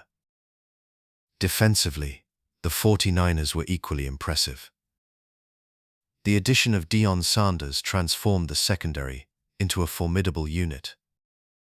Sanders, known for his exceptional speed and instinctive play, made a significant impact, including several game-changing interceptions. One standout moment came when he returned a pick-6 against the New Orleans Saints, showcasing his ability to turn defense into offense in a flash. Meanwhile, Charles Haley's presence on the defensive line provided a relentless pass rush, disrupting quarterbacks and forcing turnovers. His intensity and leadership were felt throughout the locker room, as he inspired his teammates to elevate their game. The atmosphere within the team was charged with a singular focus: the pursuit of another Super Bowl title. The players embraced a Super Bowl or bust mentality, driven by the bitter taste of past disappointments. Practices were filled with a sense of urgency, as players pushed each other to improve and sharpen their skills. The camaraderie among teammates grew stronger, with each victory fueling their confidence and resolve. As the regular season progressed, the 49ers maintained a consistent level of excellence, often winning games decisively. The combination of Young's leadership, the dynamic offense, and a defense that could create turnovers made the 49ers a challenging opponent for anyone. The locker room buzzed with excitement and determination as the team prepared for the playoffs, ready to confront the challenges that lay ahead. Each player felt the weight of expectations, but they were united in their goal. The journey toward reclaiming the Super Bowl title had begun, and the 49ers were eager to leave their mark on history. In 1995, the San Francisco 49ers faced the Dallas Cowboys in the NFC Championship game at Candlestick Park, a contest filled with anticipation and tension. The atmosphere buzzed with excitement as fans filled the stands, longing for victory over their longtime rivals. The stakes were high, and the 49ers were determined to break the curse that had haunted them in recent playoff encounters. As the game began, the 49ers quickly seized control. On the very first drive, quarterback Steve Young orchestrated a masterful series, culminating in a touchdown pass to Jerry Rice, igniting the crowd and establishing a sense of momentum. Just a few minutes later, Young's leadership shone again as he connected with Rice for another score, pushing the lead to 14 points. The defense, inspired by the early offensive success, was relentless. Cornerback Eric Davis made a pivotal play, intercepting a pass from Cowboys quarterback Troy Aikman and returning it for a touchdown, extending the 49ers' lead to 21 points. The energy in Candlestick was electric, as cheers erupted from the stands, and the players fed off this momentum. The Cowboys, however, were not to be underestimated. They fought back with determination, managing to score a touchdown to narrow the gap. Yet the 49ers responded swiftly, maintaining their aggressive tempo. Young continued to showcase his poise, moving the offense with precision and confidence. The first half concluded with the 49ers leading 21-10, but the Cowboys were still very much in the game. As the second half began, Dallas mounted a comeback, scoring another touchdown and cutting the deficit to just 4 points. The tension in the stadium grew palpable, with the crowd holding its breath as the game hung in the balance. Young, however, remained unfazed. He executed crucial drives, showcasing his ability to manage the game under pressure. The defense remained steadfast, making key stops and forcing the Cowboys to settle for field goals instead of touchdowns. In the fourth quarter, with the score sitting at 28-21 in favor of the 49ers, the Cowboys were once again threatening. But the 49ers defense rose to the occasion, making a crucial stand that allowed them to maintain their lead. The emotional weight of the moment was heavy, as the players knew that a victory was within reach. With each passing minute, the hope of finally overcoming the Cowboys grew stronger. As the final moments ticked away, the 49ers secured their victory, finishing the game with a score of 38-28. The relief was palpable, as players embraced one another on the field, celebrating the triumph that had eluded them for so long. The victory was not just about the game, it was a moment of redemption, a breaking of the curse that had loomed over their previous encounters. The 49ers had reclaimed their place at the top, and the fans poured their joy into the atmosphere of Candlestick Park, celebrating a hard-fought win that would be etched into the annals of history. On January 29, 1995, the San Francisco 49ers faced the San Diego Chargers in Super Bowl 29 at Joe Robbie Stadium in Miami. The excitement in the air was palpable, as fans from both sides filled the stands, eager to witness this clash for the championship. The 49ers, led by quarterback Steve Young, were determined to secure their fifth Super Bowl title and silence the critics who had long compared him to his predecessor Joe Montana. As the game commenced, the 49ers wasted no time showcasing their offensive prowess. On their opening drive, Young orchestrated a series of precise passes, culminating in a touchdown connection with Jerry Rice. The crowd erupted in cheers as Rice crossed the goal line, igniting the 49ers' momentum and setting the tone for the day. The defense of the Chargers struggled to keep pace, and it quickly became clear that the 49ers were ready to dominate. With each possession, the 49ers' offense displayed an impressive rhythm. Young's ability to read the defense and make quick decisions shone through as he found his targets with surgical precision. Running back Ricky Watters emerged as a key player, scoring 3 touchdowns throughout the game. Watters' versatility added another layer to the 49ers' attack, as he showcased his skills both on the ground and through the air. His contributions were vital, further extending the lead, as the 49ers built a commanding advantage. As the first half unfolded, the Chargers struggled to find their footing. The 49ers' defense, anchored by players like Charles Haley and Merton Hanks, was relentless, forcing turnovers and limiting San Diego's offensive opportunities. Young continued to shine, utilizing his legs to evade pressure and extend plays. His running ability added an unpredictable element, keeping the Chargers off balance and allowing the 49ers to maintain control. By halftime, the score stood at 26-10 in favor of the 49ers. The atmosphere was electric, with fans reveling in the performance of their team. Young had thrown for multiple touchdowns, and the 49ers' offense seemed unstoppable. The Chargers found themselves in a deep hole, needing a significant turnaround to compete with the relentless San Francisco squad. As the second half began, the 49ers did not let up. Young continued to connect with his receivers, and his confidence radiated throughout the team. With each touchdown pass, he etched his name further into Super Bowl lore. Ultimately, Young would throw a record 6 touchdown passes, a feat that would solidify his legacy and finally allow him to step out of Montana's shadow. The game concluded with a final score of 49-26, marking a triumphant moment for the 49ers. As the clock hit 0, emotions ran high. Young was awarded the Super Bowl MVP, a testament to his outstanding performance. In a poignant moment during the post-game celebration, he famously exclaimed, "I finally took the monkey off my back," capturing the relief and joy that came with winning the championship. The victory was not just a triumph for the team, but a personal victory for Young, who had persevered through years of scrutiny and expectations.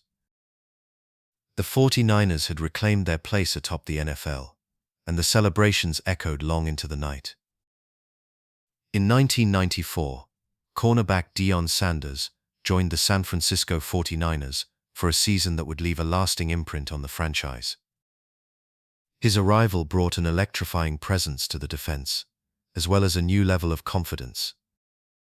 Sanders quickly established himself as a shutdown corner, drawing the attention of opposing quarterbacks and receivers alike.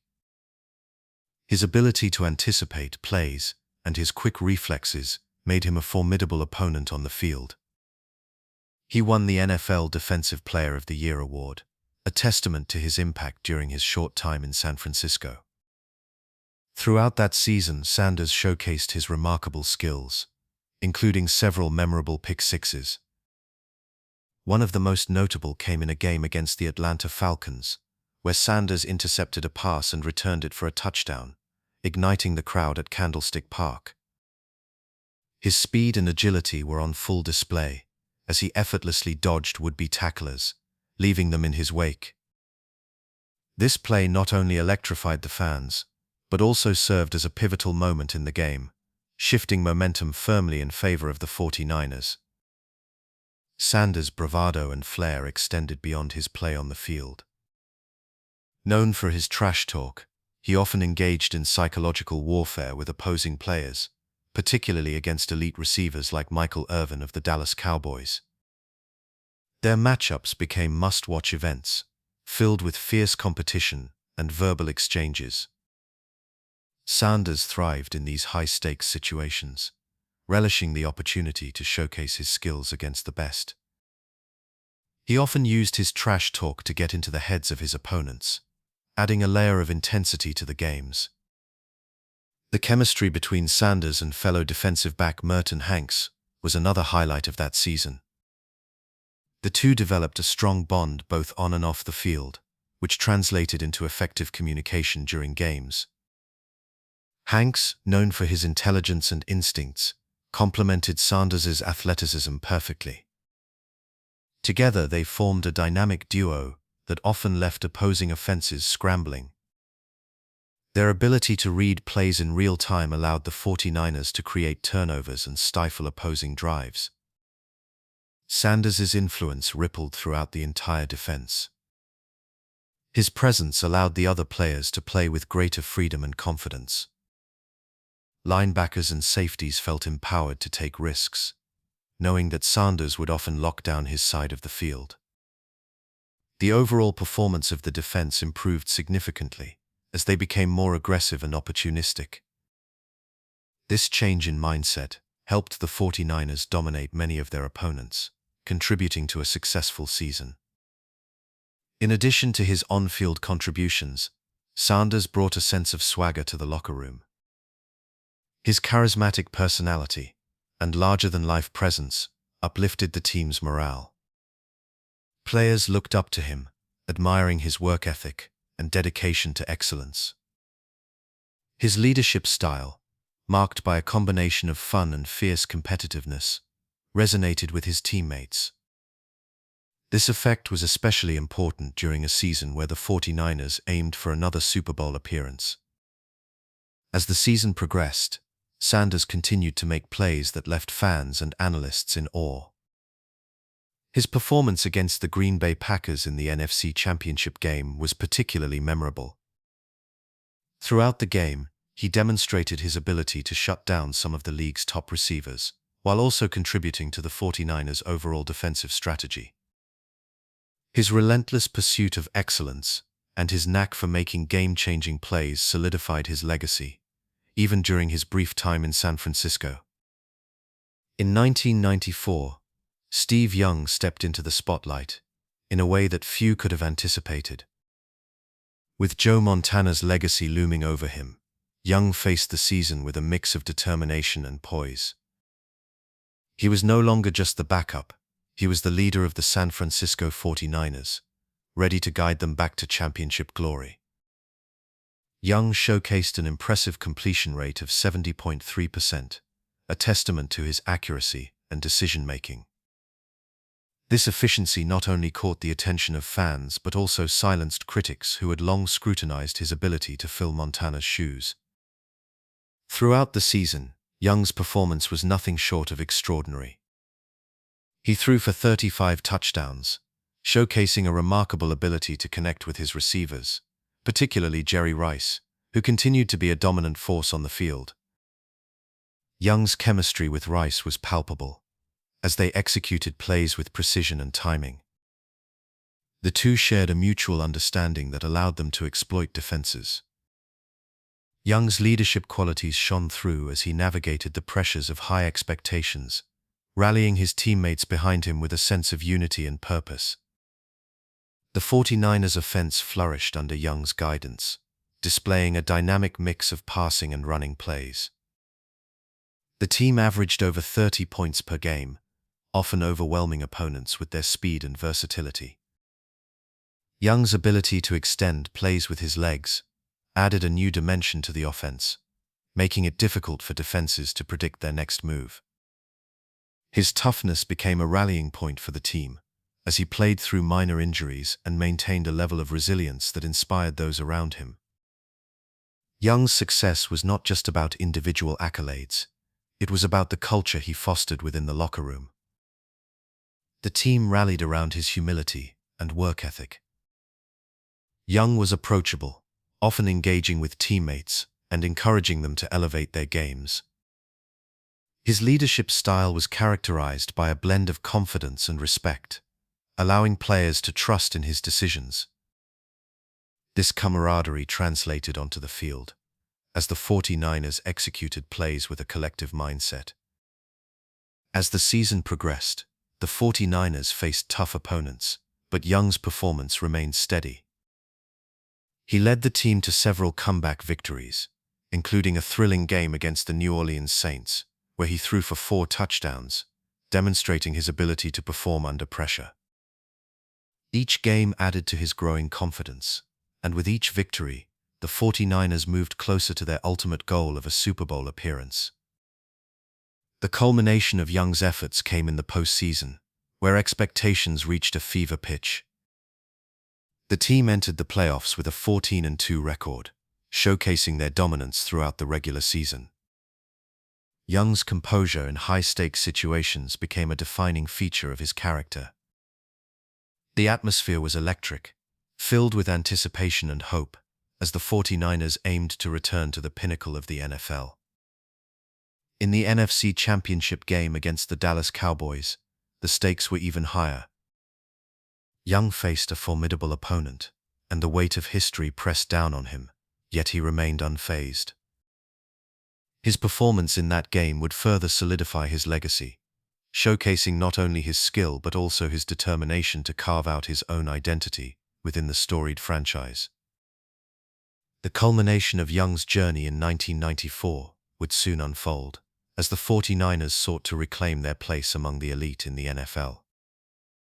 In 1995, the San Francisco 49ers faced a season filled with both promise and challenges. They finished with an 11-5 record, earning another playoff berth. However, injuries plagued the team throughout the year, affecting key players such as Jerry Rice, whose presence on the field was crucial to the offense. Rice suffered a knee injury that limited his effectiveness, impacting the passing game. The defense also faced its share of setbacks, with several starters dealing with injuries, leading to a rotation of players that tested the depth of the roster. As the playoffs approached, the 49ers braced for the wildcard matchup against the Green Bay Packers. This game was set against the backdrop of a storied rivalry, with both teams having a history of intense battles in the postseason. The atmosphere at Candlestick Park was electric, filled with anticipation as fans rallied behind their team. Steve Young took the helm, leading the offense against Brett Favre and the Packers. The game began with both teams exchanging blows, but the 49ers found their rhythm early. Young showcased his leadership and precision, throwing for 2 touchdowns while managing the game effectively. The defense stepped up as well, stifling Green Bay's attempts to mount a comeback. The 49ers emerged victorious, defeating the Packers 38-21, securing their place in the next round. The win was significant, showcasing the team's resilience despite the injuries that had hampered them throughout the season. However, the joy of that victory was short-lived. The 49ers moved on to face the Dallas Cowboys in the divisional round, a rematch that carried the weight of history and rivalry. This game took place in Dallas, where the stakes were even higher. The 49ers were determined to prove themselves against a team that had been a thorn in their side in previous playoff encounters. The atmosphere was charged with tension as the game unfolded. Dallas struck first, but the 49ers responded with a touchdown of their own, keeping the game close. Unfortunately, the tide began to turn as turnovers plagued San Francisco. Young threw 2 crucial interceptions, and a fumble by running back Ricky Watters further shifted momentum in favor of the Cowboys. Each turnover proved costly, allowing Dallas to capitalize and extend their lead. As the game wore on, the 49ers fought valiantly, but were unable to overcome the mistakes. The Cowboys took advantage of the opportunities presented, ultimately defeating San Francisco 30-20. The loss stung, marking the end of the 49ers' hopes for a repeat championship. The disappointment echoed throughout the locker room, as players reflected on what might have been had they played a cleaner game. The season concluded with a sense of unfinished business, as the team looked ahead to the future, eager to reclaim their position among the elite in the league. Between 1995 and 96, the landscape of the National Football League began to shift dramatically. The introduction of free agency and the salary cap altered the way teams built their rosters. For the San Francisco 49ers, this change led to the departure of several key veterans who had been instrumental in their success. Cornerback Deion Sanders, who had made a significant impact during his sole season with the team, was one of the first to go. His dynamic play and leadership were sorely missed, as he had brought a level of swagger and confidence to the defense that was hard to replace. Alongside Sanders, linebacker Ken Norton Jr. also left the franchise, seeking opportunities elsewhere. Norton had been a vital part of the 49ers defensive unit, known for his hard-hitting style and leadership on the field. His absence created a void that would challenge the team's defensive depth and cohesion. Running back Ricky Watters, another key contributor, departed as well, leaving behind a legacy of explosive playmaking and versatility. Watters had been a dual threat in both the running and passing game, and his departure raised questions about the team's ability to maintain their offensive balance. In the midst of these losses, the 49ers began to pivot towards younger talent, hoping to rebuild while remaining competitive. One of the most promising additions during this period was wide receiver Terrell Owens, drafted in 1996. Owens quickly emerged as a physical and explosive receiver, showcasing his potential to become a key player for the franchise. His ability to stretch the field and make contested catches provided a glimpse of hope for the future, especially as the team sought to fill the gaps left by departing veterans. The front office faced considerable challenges as they navigated the new financial landscape of the league. Balancing the need to build a competitive roster while adhering to the constraints of the salary cap proved to be a complex task. The 49ers were tasked with evaluating their existing talent, making tough decisions about contracts, and scouting for emerging players who could contribute without breaking the bank. This period of transition tested the organization's ability to adapt to the changing dynamics of the NFL. As the team sought to integrate fresh talent and develop young players, the impact of the departures was felt throughout the locker room. Veteran players who remained had to step up, mentoring the newcomers, and helping to foster a culture of resilience and determination. The atmosphere was charged with a mix of uncertainty and optimism, as the 49ers aimed to maintain their competitive edge in a league that was evolving rapidly. The challenges of this era were not merely about replacing talent, they were about redefining the identity of the franchise. The 49ers had built a legacy of excellence, and now they had to find a way to honor that legacy while forging a new path forward. The weight of expectation loomed large as they navigated this transition, hoping to emerge stronger and more unified amid the changes that surrounded them. In 1996, Terrell Owens was drafted by the San Francisco 49ers, marking the beginning of his journey in the NFL. His early days with the team were filled with a mix of promise and inconsistency. As a rookie, Owens showcased flashes of brilliance, making spectacular catches that hinted at his potential to become a star. However, he also struggled with drops and route running, which limited his contributions in key moments. Despite these challenges, Owens quickly caught the attention of coaches and fans alike, with his physicality and explosive speed. By 1997, Owens had developed into the team's number 2 receiving option, behind the legendary Jerry Rice. The chemistry between the two receivers began to flourish, with Owens benefiting from the experience and skill of Rice. Under the guidance of receivers coach Larry Kirksey, Owens honed his craft, focusing on improving his route precision and consistency. Kirksey's coaching style emphasized the importance of understanding defensive coverages and leveraging his athleticism to create separation. This mentorship played a critical role in Owens' development, allowing him to refine his technique and elevate his game. During the regular season of 1997, Owens made significant strides, contributing to the team's success with key touchdowns in crucial games. One memorable moment came against the New Orleans Saints, where he caught a touchdown pass that showcased his ability to make plays in critical situations.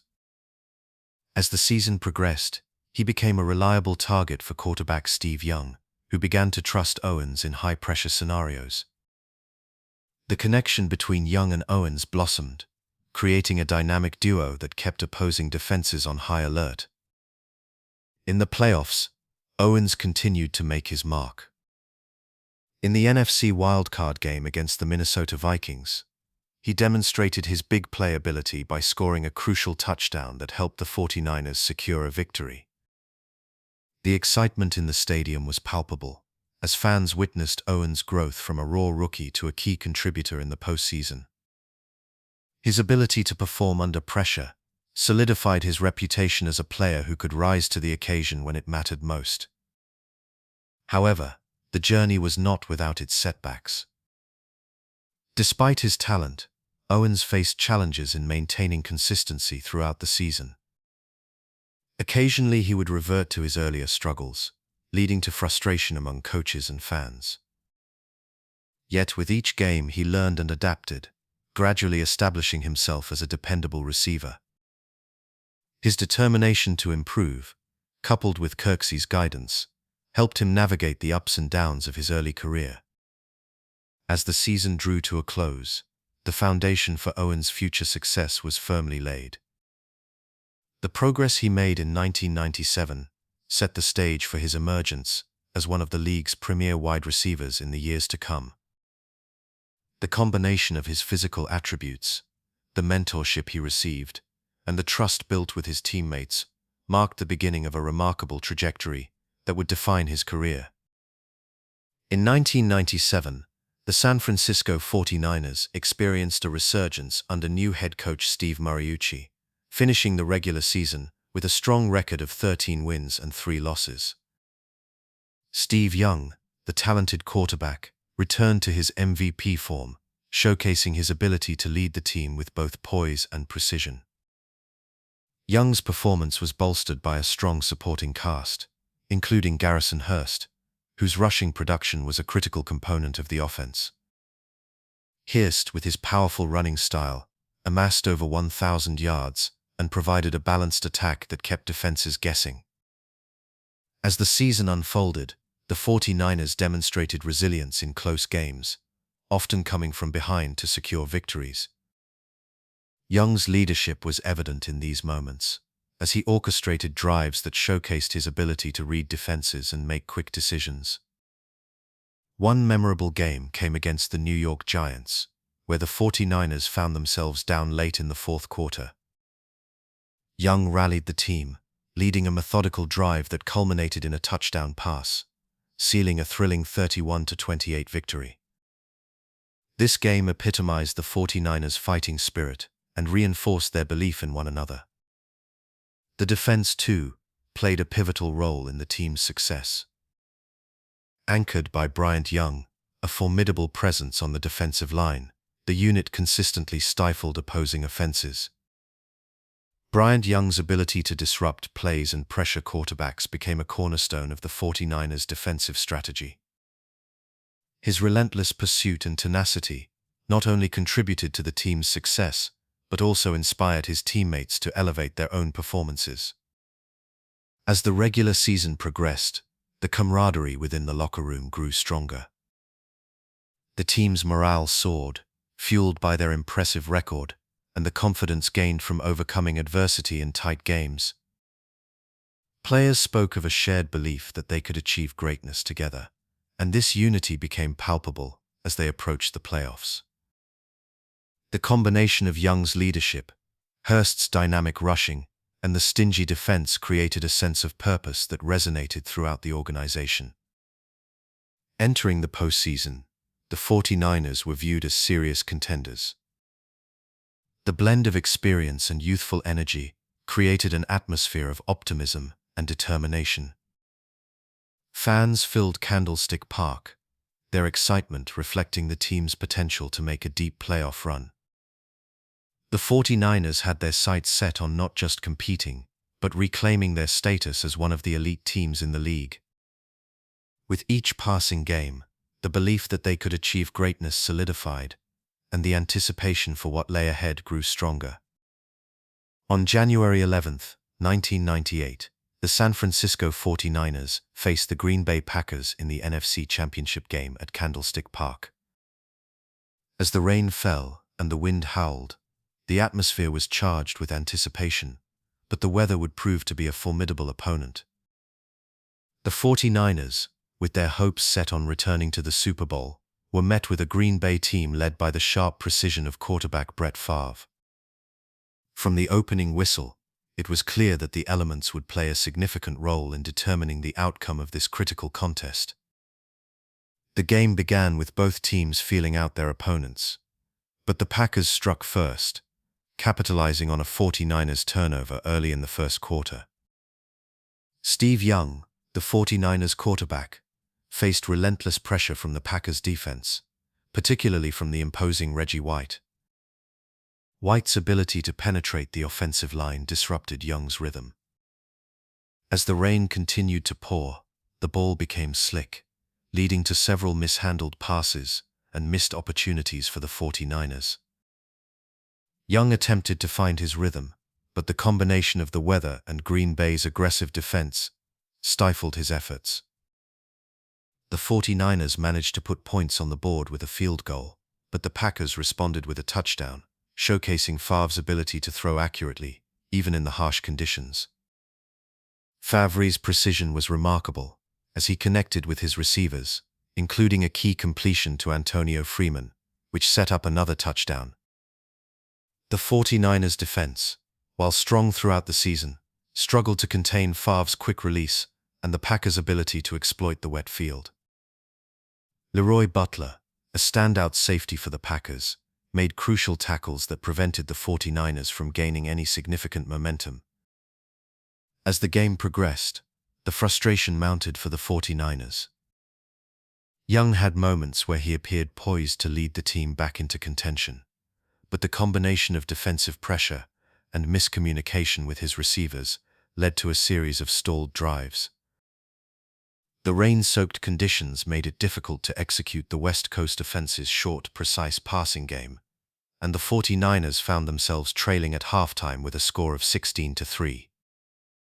In the second half, the 49ers managed to score a touchdown, narrowing the gap to 16-10, and the crowd at Candlestick Park erupted with renewed hope. However, the Packers quickly answered back, scoring another touchdown to extend their lead. Young continued to battle, but the weight of missed opportunities and the relentless pressure from the Packers' defense took its toll.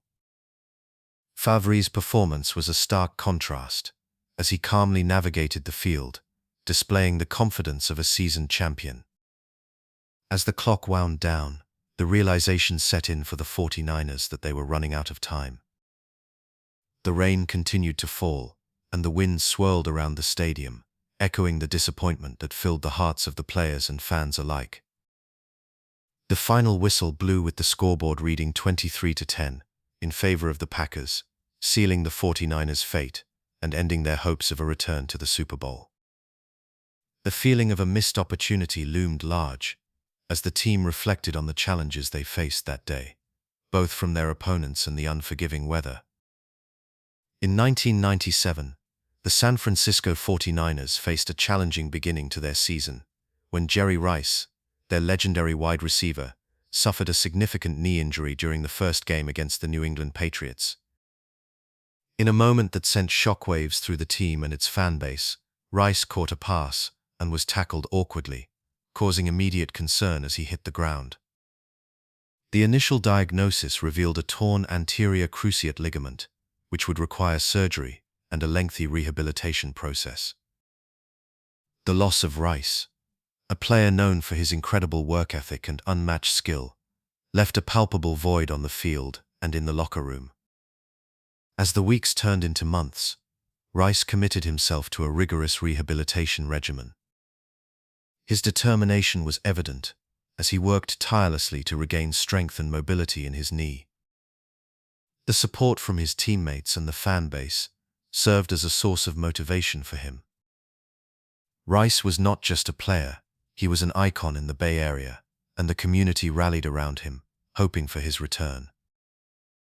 The team struggled without his presence, and while they attempted to adjust their offensive strategy, it was clear that something essential was missing. In late November, Rice made a brief return to the field, participating in a game against the Denver Broncos. The atmosphere was electric as fans filled Candlestick Park, eager to see their hero back in action. Rice caught a couple of passes early in the game, and the excitement was palpable. However, the joy was short-lived. In a heartbreaking twist, he re-injured his knee, forcing him to leave the game and sending the crowd into a somber silence. The setback was a devastating blow, not only for Rice but for the entire team that had hoped to capitalize on his return. Despite the disappointment, Rice remained steadfast in his resolve to come back stronger. The off-season allowed him to focus on recovery, and he poured himself into the rehabilitation process. His approach was methodical, driven by a desire to return to the form that had made him one of the greatest receivers in NFL history. The support from fans never wavered, and stories of his relentless work ethic spread throughout the community, inspiring many. By the start of the 1998 season, Rice was back on the field, fully ready to contribute. He had regained his speed and agility, showcasing his trademark route running and hands that had dazzled fans for years. In the early weeks of the season, it became evident that he was back to his old self. Rice caught multiple touchdowns, and his chemistry with quarterback Steve Young began to flourish once again. The fan base celebrated his return, and every catch was met with roaring applause, a testament to his enduring legacy and the bond he shared with the city of San Francisco. The journey back from injury was not just about physical recovery, it was a testament to Jerry Rice's resilience and dedication. With each game, he continued to build on his success, solidifying his place not only as a key player for the 49ers, but also as an enduring symbol of perseverance in the face of adversity. In 1998, the San Francisco 49ers completed the regular season with a record of 12 wins and 4 losses. Steve Young, the seasoned quarterback, showcased his leadership and skill, guiding the offense with precision. Young's ability to orchestrate drives was evident as he led the team to several comeback victories. One memorable game came against the New Orleans Saints, where Young threw for 3 touchdowns and orchestrated a late-game drive that clinched a thrilling 31-24 victory.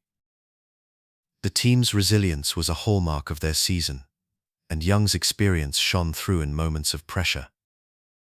Jerry Rice, the legendary wide receiver, made a triumphant return to the end zone after his significant knee injury. In a game against the Arizona Cardinals, Rice caught a touchdown pass that sent the crowd into a frenzy. It was a heartwarming moment, one that reminded fans of his unparalleled talent and connection to the team. Rice's presence on the field added an extra layer of confidence, not just for Young but for the entire offense. His ability to create separation and make crucial catches revitalized the 49ers passing game, which had been somewhat inconsistent in previous seasons. The defense also showed marked improvement throughout the season. Under the guidance of defensive coordinator Greg Robinson, the unit became more cohesive and aggressive. Players like Bryant Young and Merton Hanks stepped up, contributing to a defense that was stingy against both the run and the pass. The team's defensive efforts were highlighted in a pivotal game against the Seattle Seahawks, where they forced 3 turnovers and held Seattle to just 10 points. This performance emphasized their growth and set the tone for their playoff aspirations. As the regular season progressed, the 49ers found themselves in a tight playoff seeding race with the Atlanta Falcons. The competition fueled a sense of urgency and determination within the locker room. Each practice became a testament to their commitment, with players pushing each other to elevate their performance. The camaraderie among teammates was palpable, creating an environment where everyone was focused on the common goal of playoff success. As the season drew to a close, the 49ers entered the postseason with a renewed sense of purpose. Confidence radiated from the players, bolstered by their successful season, and the collective belief that they could make a deep playoff run. The combination of Young's leadership, Rice's return, and the defensive improvement provided a solid foundation for their playoff journey. On January 3, 1999, the San Francisco 49ers faced the Green Bay Packers in the NFC wildcard game, a matchup that carried the weight of history and expectation. The atmosphere at Candlestick Park was electric, with fans filled with hope and anticipation. The game had been a back-and-forth battle, and as the clock wound down, the tension was palpable. The 49ers found themselves trailing by a single point, and the stakes were high. Steve Young, the veteran quarterback, took command of the huddle with the poise that had become his trademark. The team began their final drive with just under 2 minutes remaining. Young knew this was his moment. He launched the drive with a series of precise passes, showcasing his ability to read the defense and find open receivers. The first completion went to J.J.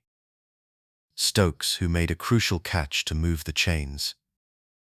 Young's confidence grew as he spread the ball around, connecting with players who had played pivotal roles throughout the season.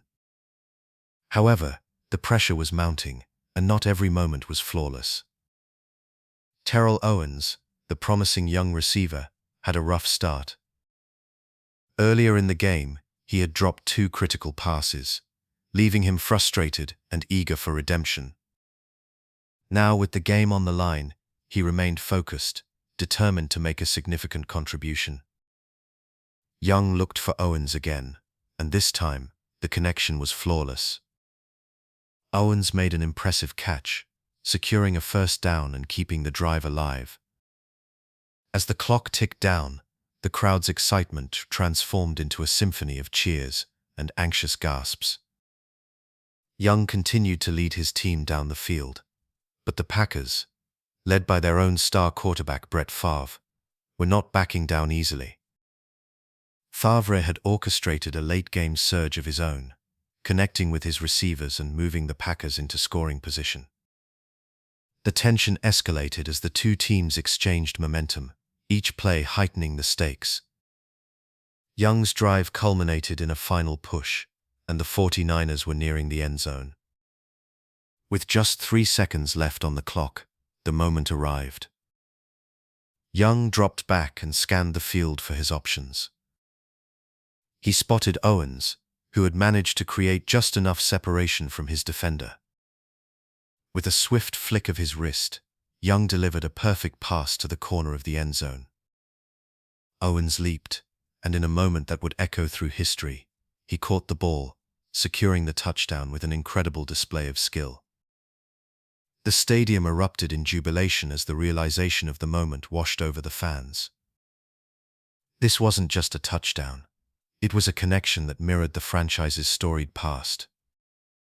The echoes of the catch from 1981 reverberated through the hearts of the faithful, linking generations of 49ers fans. Owens' earlier struggles melted away, replaced by the sheer joy of triumph. As the players celebrated on the field, the emotional weight of the victory was palpable.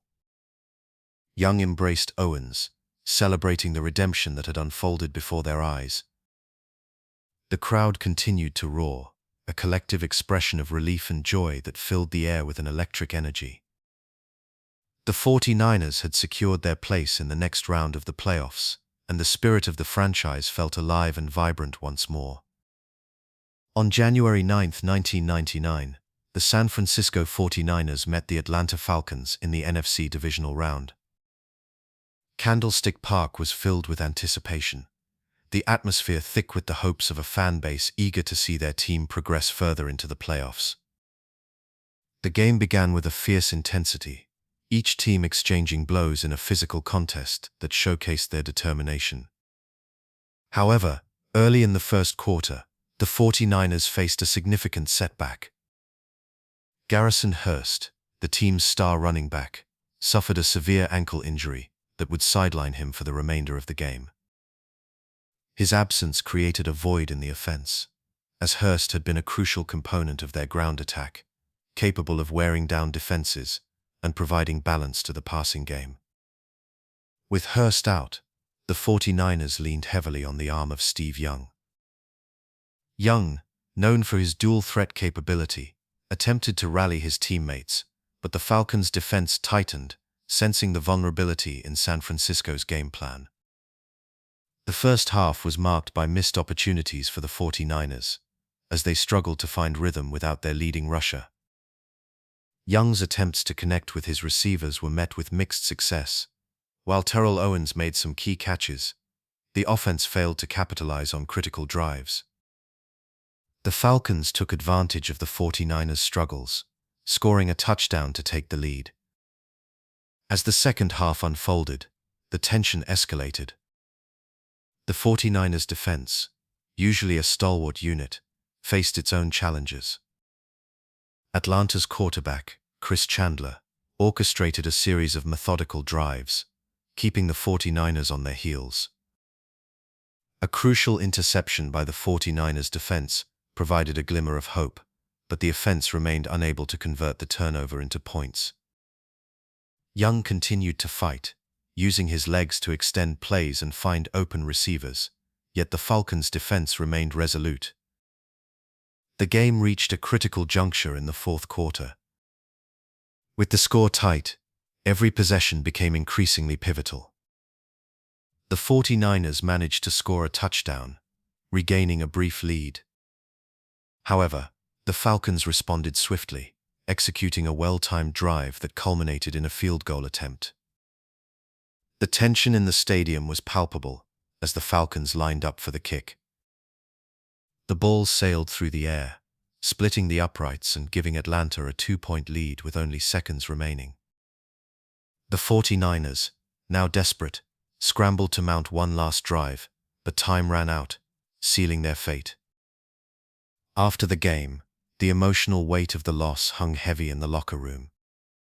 Players sat in silence, the realization of missed chances and what could have been settling in. Steve Young, visibly frustrated, reflected on the game and the impact of Hearst's injury. His disappointment was palpable, as he understood that the absence of their star running back had altered the course of the game. The once promising season ended in heartbreak, leaving the team to contemplate their future amidst the echoes of what they had fought so hard to achieve. In 1998, Garrison Hearst emerged as a dominant force in the San Francisco 49ers offense. His powerful running style and ability to navigate through defenses made him a key component in the team's success. Hearst was not just a typical running back. He combined speed with agility, making sharp cuts that often left defenders grasping at air. Throughout the regular season, he rushed for over 1,500 yards, showcasing his ability to break tackles and gain crucial yards after contact. His performance was highlighted by a memorable game against the New Orleans Saints, where he rushed for 200 yards, leading the 49ers to a commanding victory. As the season progressed, Hearst's contributions became increasingly vital. He was instrumental in several key victories, including a thrilling match against the Dallas Cowboys, where his relentless rushing helped the 49ers secure a hard-fought win. The chemistry he developed with quarterback Steve Young and the offensive line allowed the 49ers to maintain a balanced attack, making them a formidable opponent as they headed into the playoffs. The team was well prepared and filled with confidence, eager to make a deep run toward the Super Bowl. However, the playoff atmosphere brought with it a palpable tension. On the first play of the NFC Divisional round against the Green Bay Packers, disaster struck. As Hearst attempted to navigate through the defensive line, he suffered a gruesome ankle injury that halted his momentum and left the entire stadium in stunned silence. The injury was severe, and it became clear that Hearst would not return for the remainder of the game. The loss of such a pivotal player sent shockwaves through the team. Hearst had been the engine of the offense, and his absence was felt immediately. With Hearst sidelined, the 49ers had to adjust their game plan on the fly. Steve Young, known for his ability to adapt, took on an even greater burden. The offensive strategy shifted, leaning more heavily on Young's arm and the passing game. Young's connection with Terrell Owens and Jerry Rice became crucial as they sought to compensate for the loss of Hearst. However, the pressure mounted, and the rhythm of the offense struggled to find its footing without Hearst's reliable presence in the backfield. As the game progressed, the emotional weight of Hearst's injury loomed large. The defense, typically a stronghold, faced its own challenges as the Packers capitalized on the situation, increasing the pressure on the 49ers. Young fought valiantly, attempting to rally his teammates, but the offense was unable to overcome the obstacles presented by the Packers' defense. The game ended with a narrow defeat, and the disappointment was palpable in the locker room. The realization of what could have been settled heavily on the players' shoulders as they contemplated the impact of Hearst's injury on their playoff aspirations. The team's reaction to Hearst's injury was one of frustration and heartbreak. His absence not only changed the dynamics of the game, but also left a lingering uncertainty about the team's future. The 49ers were left to ponder how different the outcome might have been had their star running back been able to contribute. The emotional toll of the playoffs weighed heavily on the team, marking a significant turning point in their quest for glory. In 1999, the San Francisco 49ers found themselves grappling with the reality of a changing roster and an uncertain future. This season would prove to be particularly significant for Steve Young. In Week 3, during a game against the Arizona Cardinals, Young took a devastating hit from cornerback Aeneas Williams. The impact was jarring, sending Young to the ground, and it quickly became apparent that this injury was serious. Fans watched with concern as he lay on the field, and the atmosphere shifted from excitement to anxiety. Young had a history of concussions, and this latest injury raised immediate alarms about his health. After the game, he was evaluated by team doctors, who ultimately advised him that returning to the field would pose significant risks. The weight of their advice hung heavily on Young, who had dedicated his life to the sport. He was determined to recover and return to play, but the medical staff emphasized the need for caution. Young's hopes began to dwindle as the days passed, filled with uncertainty about his future in football. In his public statements, Young expressed both his frustration and desire to continue. He shared his love for the game and the passion that had driven him throughout his career. Young reflected on his journey, from being a backup to becoming a Super Bowl champion and a two-time league MVP. He spoke of the countless memories made on the field, the friendships forged with teammates, and the support of the fans. Despite the daunting reality of his condition, Young remained hopeful that he could make a comeback. As the weeks turned into months, the 49ers organization faced the harsh reality that Young's time in the league might be coming to an end. The conversations turned to his legacy, emphasizing his impressive career stats and the impact he had on the game. Young had not only led the team to a Super Bowl victory, but had also changed the perception of the quarterback position with his dual-threat capabilities. His ability to throw and run redefined expectations and inspired a generation of players who came after him. Young's influence extended beyond the statistics. He was known for his leadership qualities, his determination, and the way he handled adversity. The respect he earned from teammates and coaches was evident in their words as they spoke about him during this challenging time. They highlighted his grit, his competitive spirit, and the way he always rallied the team, even in the toughest moments. Ultimately, the decision to retire came not just from the medical advice, but from a deep understanding of the risks involved.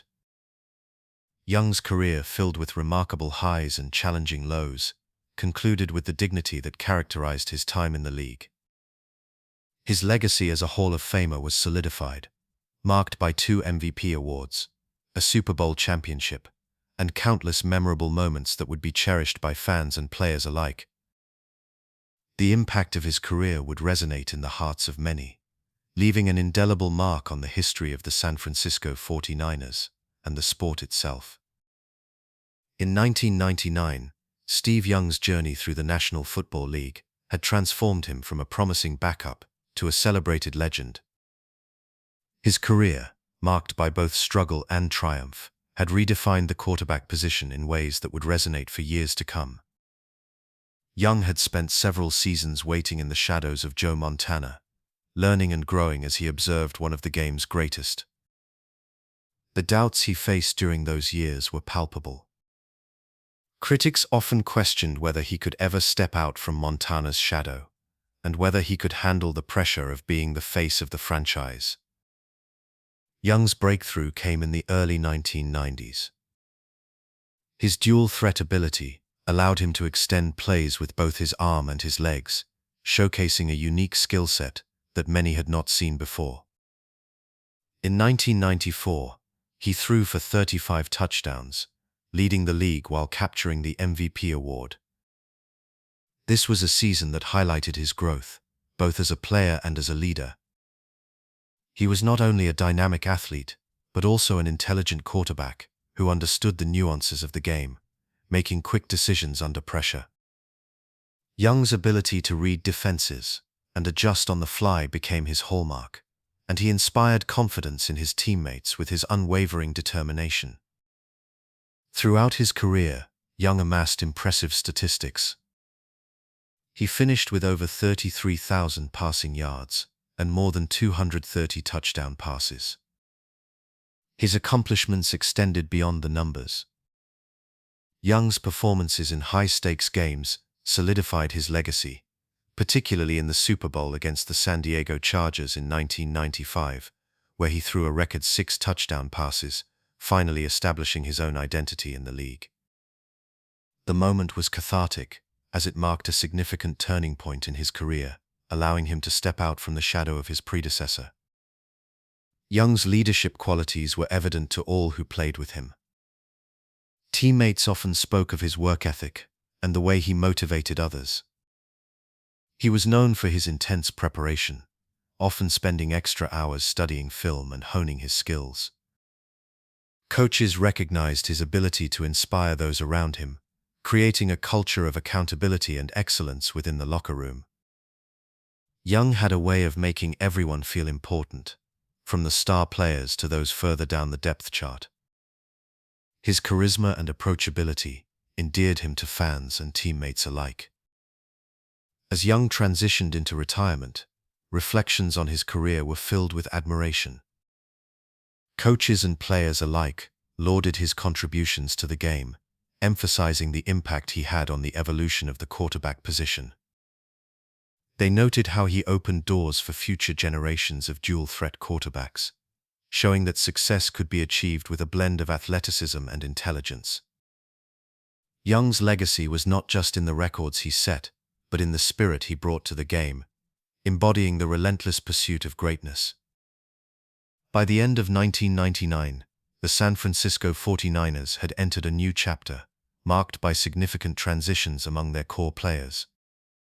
Jerry Rice, a cornerstone of the franchise, announced his departure to join the Oakland Raiders. His exit was deeply felt throughout the Bay Area. Rice had become synonymous with the team, his record-setting performances and game-winning catches forever etched in the memories of fans. Alongside him, Steve Young, who had battled injuries throughout his career, faced the reality of retirement. Young's leadership and dual-threat capabilities had redefined the quarterback position, and his absence left a void that would be challenging to fill. Ken Norton Jr. and Merton Hanks also moved on, contributing to a noticeable shift in the locker room culture. Norton, a fierce linebacker known for his tenacity, had been a leader on the field, while Hanks brought stability and intelligence to the secondary. Their departures signaled the end of an era, as the franchise's identity began to change. Fans, coaches, and media members alike expressed a mix of sadness and nostalgia. The emotional weight of watching beloved players leave was palpable, as many had grown up cheering for these legends.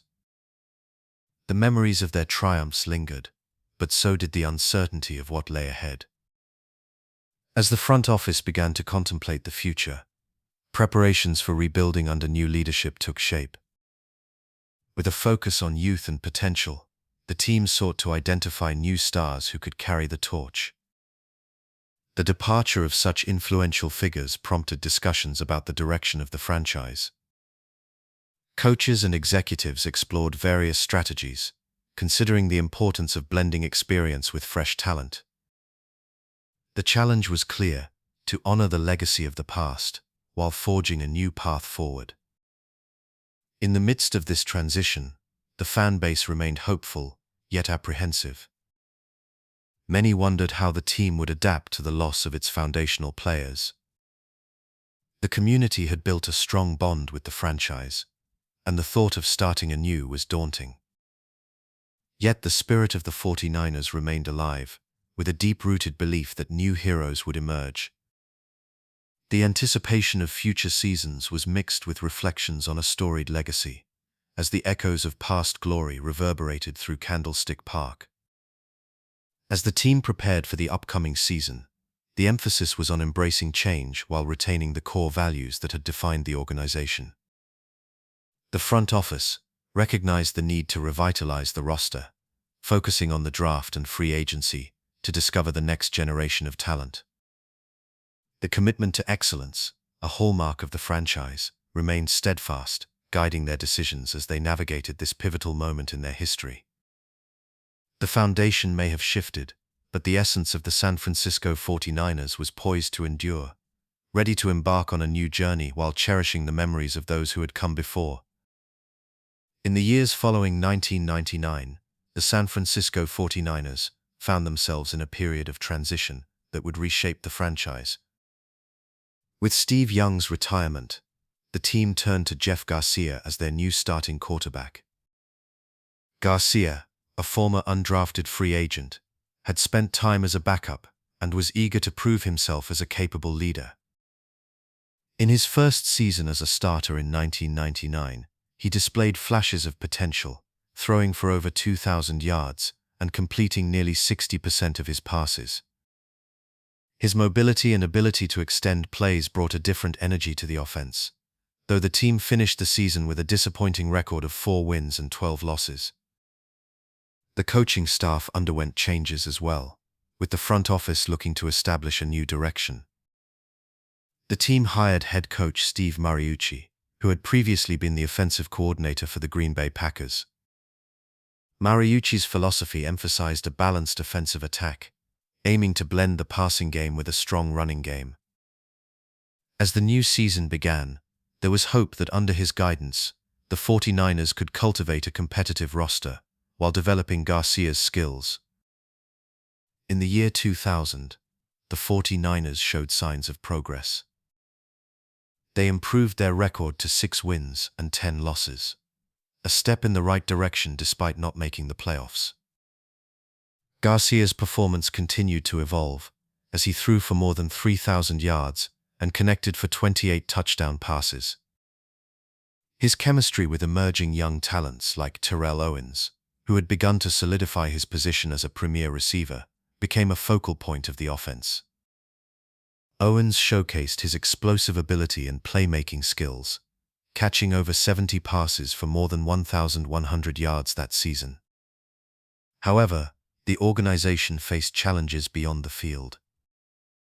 The salary cap constraints began to tighten, forcing the team to make difficult decisions regarding player contracts. Key veterans who had been integral to the dynasty were let go, and the roster turned over quickly in an effort to rebuild. The absence of familiar faces created an air of uncertainty as fans adjusted to a new generation of players stepping into significant roles. The franchise sought to balance the retention of talented players with the need to remain financially viable, leading to a mix of promising young prospects and unproven talents. As the team navigated this transitional phase, there were glimpses of hope. The emergence of younger players, along with Garcia's development as a starting quarterback, suggested a foundation upon which the franchise could build. The coaching staff worked diligently to instill a sense of cohesion and purpose, focusing on the fundamentals to restore the team's competitive edge. With each game, the 49ers aimed to recapture the spirit of their storied past, while adapting to the realities of a rapidly changing league. These early years of the new millennium were marked by a blend of optimism and uncertainty. The 49ers were crafting a new identity, one that would take time to define. As the seasons progressed, the foundation for the future began to take shape, with the promise of new heroes emerging to carry the legacy forward. In 1990, George Seifert took the reins as head coach of the San Francisco 49ers, stepping into the role after the legendary Bill Walsh. Seifert's tenure was marked by a remarkable win percentage of nearly 75%, a testament to his ability to maintain the high standards set by his predecessor. His calm demeanor and steady coaching style resonated deeply with the players, who appreciated his thoughtful approach to leadership. Seifert fostered a culture of accountability and teamwork, encouraging players to take ownership of their roles while instilling a sense of unity that bolstered performance on the field. Under Seifert's guidance, the 49ers continued to enjoy success, winning back-to-back Super Bowls in 1990 and 1991. His ability to adapt to the evolving landscape of the game was evident in the way he seamlessly integrated new talent while preserving the core values of the franchise. Players like Jerry Rice, Steve Young, and the emerging defensive stars thrived in this environment, contributing to a roster that was both dynamic and resilient. The locker room atmosphere was one of mutual respect and camaraderie, with veterans mentoring younger players, ensuring that the legacy of excellence continued to flourish. As the seasons progressed, Seifert's influence became increasingly apparent, not just in terms of wins and losses, but in the way the team conducted itself. He emphasized preparation and discipline, which translated into impressive on-field performances. The team's chemistry was palpable, as players rallied around each other in moments of adversity. Seifert's ability to remain composed during high-pressure situations reassured the team, allowing them to focus on executing their game plans without succumbing to the weight of expectations. However, after the 1996 season, the 49ers faced a turning point. Seifert announced his decision to step down, marking the end of an era that had been defined by championship success and a commitment to excellence. His departure was met with a mix of emotions among the players and staff, as they reflected on the impact he had made during his tenure. The transition was not just about a coaching change. It represented a significant shift in the organization's identity.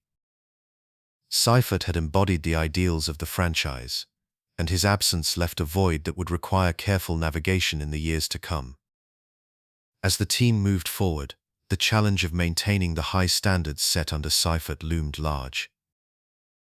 The legacy of the dynasty, built on the foundation of teamwork, skill, and perseverance, now rested in the hands of new leadership. The players who had thrived under Seifert's guidance were tasked with carrying that torch as the franchise sought to adapt and evolve in a competitive league. In 1999, Bill Walsh returned to the San Francisco 49ers, stepping into a role as general manager. His presence was a comforting reminder of the success that had defined the franchise during his coaching tenure.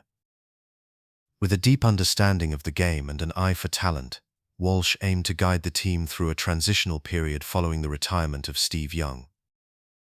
His knowledge of the West Coast offense continued to resonate within the organization, influencing not only the offensive strategies, but also the overall culture of the team. Walsh's approach to football was rooted in precise passing, quick reads, and intelligent decision-making. This philosophy served as a foundation for many coaches who came after him, including Mike Holmgren and George Seifert, both of whom carried elements of Walsh's teachings into their own coaching careers. As Walsh stepped into the role of general manager, he focused on rebuilding the roster while maintaining the essence of the team's identity. His experience allowed him to identify young talent capable of stepping into key roles, understanding that the transition period would require patience and a commitment to developing players. Walsh emphasized the importance of scouting, ensuring the team had a keen eye for emerging stars who could contribute to the franchise's legacy. Under his guidance, the 49ers sought to create a balance between experienced veterans and promising newcomers, a strategy that had proven successful during the dynasty years. Walsh's influence extended beyond the players on the field. His ability to connect with coaches and staff helped maintain a continuity of vision within the organization.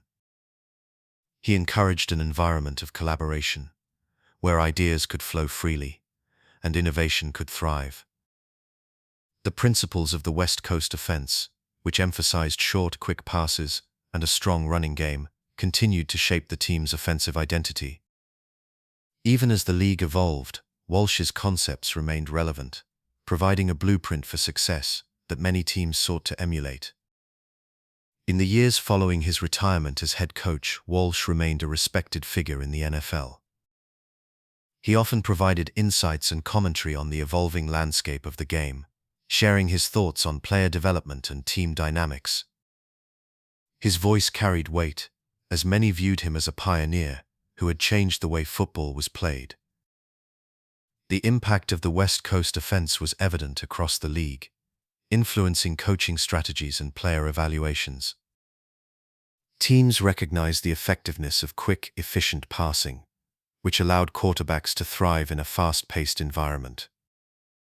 As the 1999 season unfolded, the 49ers faced challenges on the field, yet Walsh's presence offered a sense of stability amid uncertainty.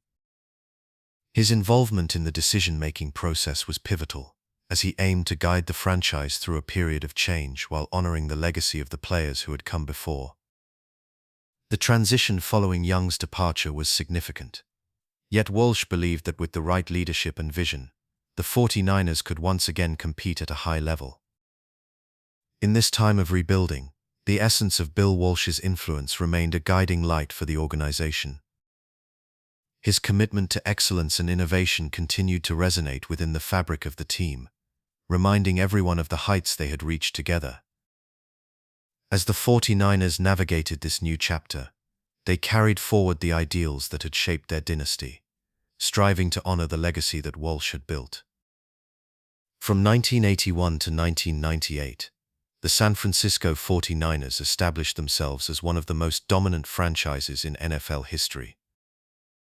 This period was marked by an impressive postseason record of 15 wins and 6 losses, showcasing their ability to perform under pressure. The team secured 5 Super Bowl championships, with victories in 1981, 1984, 1989, and 1994. Each of these titles demonstrated not only their talent, but also their resilience and strategic prowess.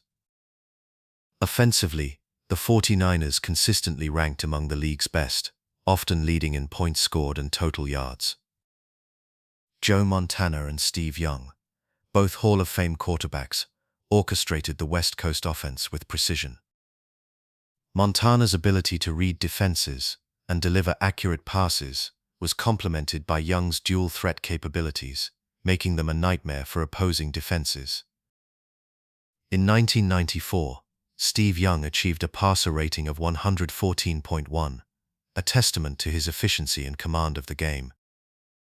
Meanwhile, the legendary Jerry Rice set numerous records, including becoming the all-time leader in receptions and receiving touchdowns, solidifying his status as the greatest wide receiver in NFL history. Defensively, the 49ers were equally impressive, often ranking in the top tier of the league. The presence of players like Ronnie Lott, Charles Haley, and later Deion Sanders provided a formidable wall against opposing offenses. The defensive unit was known for its ability to create turnovers and pressure quarterbacks, contributing significantly to the team's success. In 1990, the defense allowed the fewest points in the league, showcasing their dominance on that side of the ball.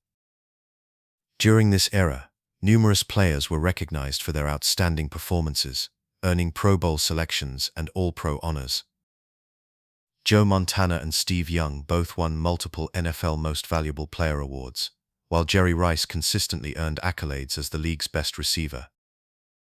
The team's success was not just a product of individual talent, but also the result of strong leadership from coaches like Bill Walsh and George Seifert, who fostered a culture of excellence and innovation. The San Francisco 49ers Dynasty stood alongside other legendary franchises in NFL history, such as the Pittsburgh Steelers and the New England Patriots. Their ability to win championships and maintain a high level of performance over nearly 2 decades set a standard for excellence in professional football. Each Super Bowl victory added to their legacy, with memorable moments etched in the minds of fans and players alike. As the years progressed, the 49ers continued to adapt and evolve, finding success through strategic player acquisitions and a commitment to developing talent. This dedication to excellence ensured that the franchise remained competitive, even as the league changed around them. The combination of star players, innovative coaching, and a winning culture solidified the San Francisco 49ers' place in NFL history, marking them as one of the greatest dynasties the sport has ever seen.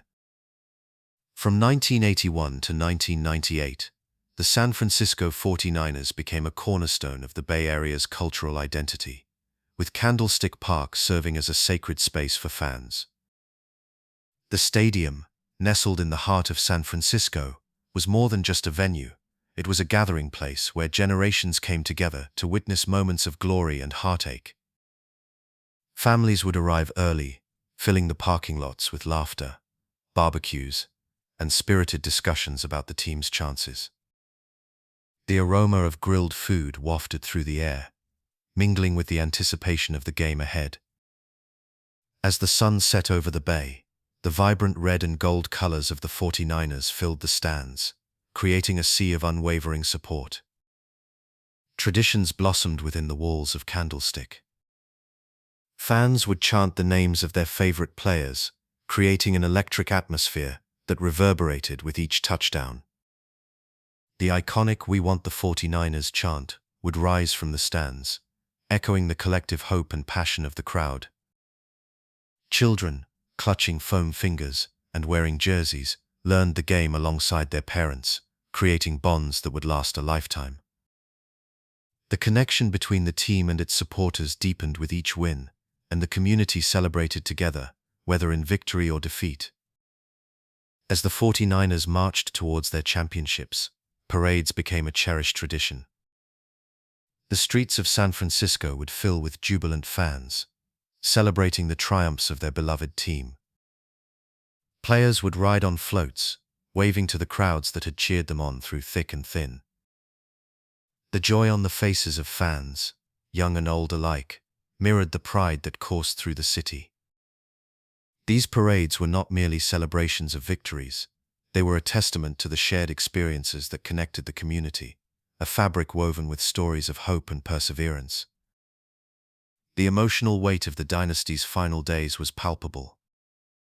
As the years progressed, whispers of change began to circulate. The faces that had once brought joy and excitement to the field were aging, and the winds of transition were blowing through the organization. Fans felt a mix of nostalgia and apprehension, as they knew that with each passing season, they were witnessing the end of an era. The last games played by legends like Jerry Rice and Steve Young carried a significance that transcended the scoreboard.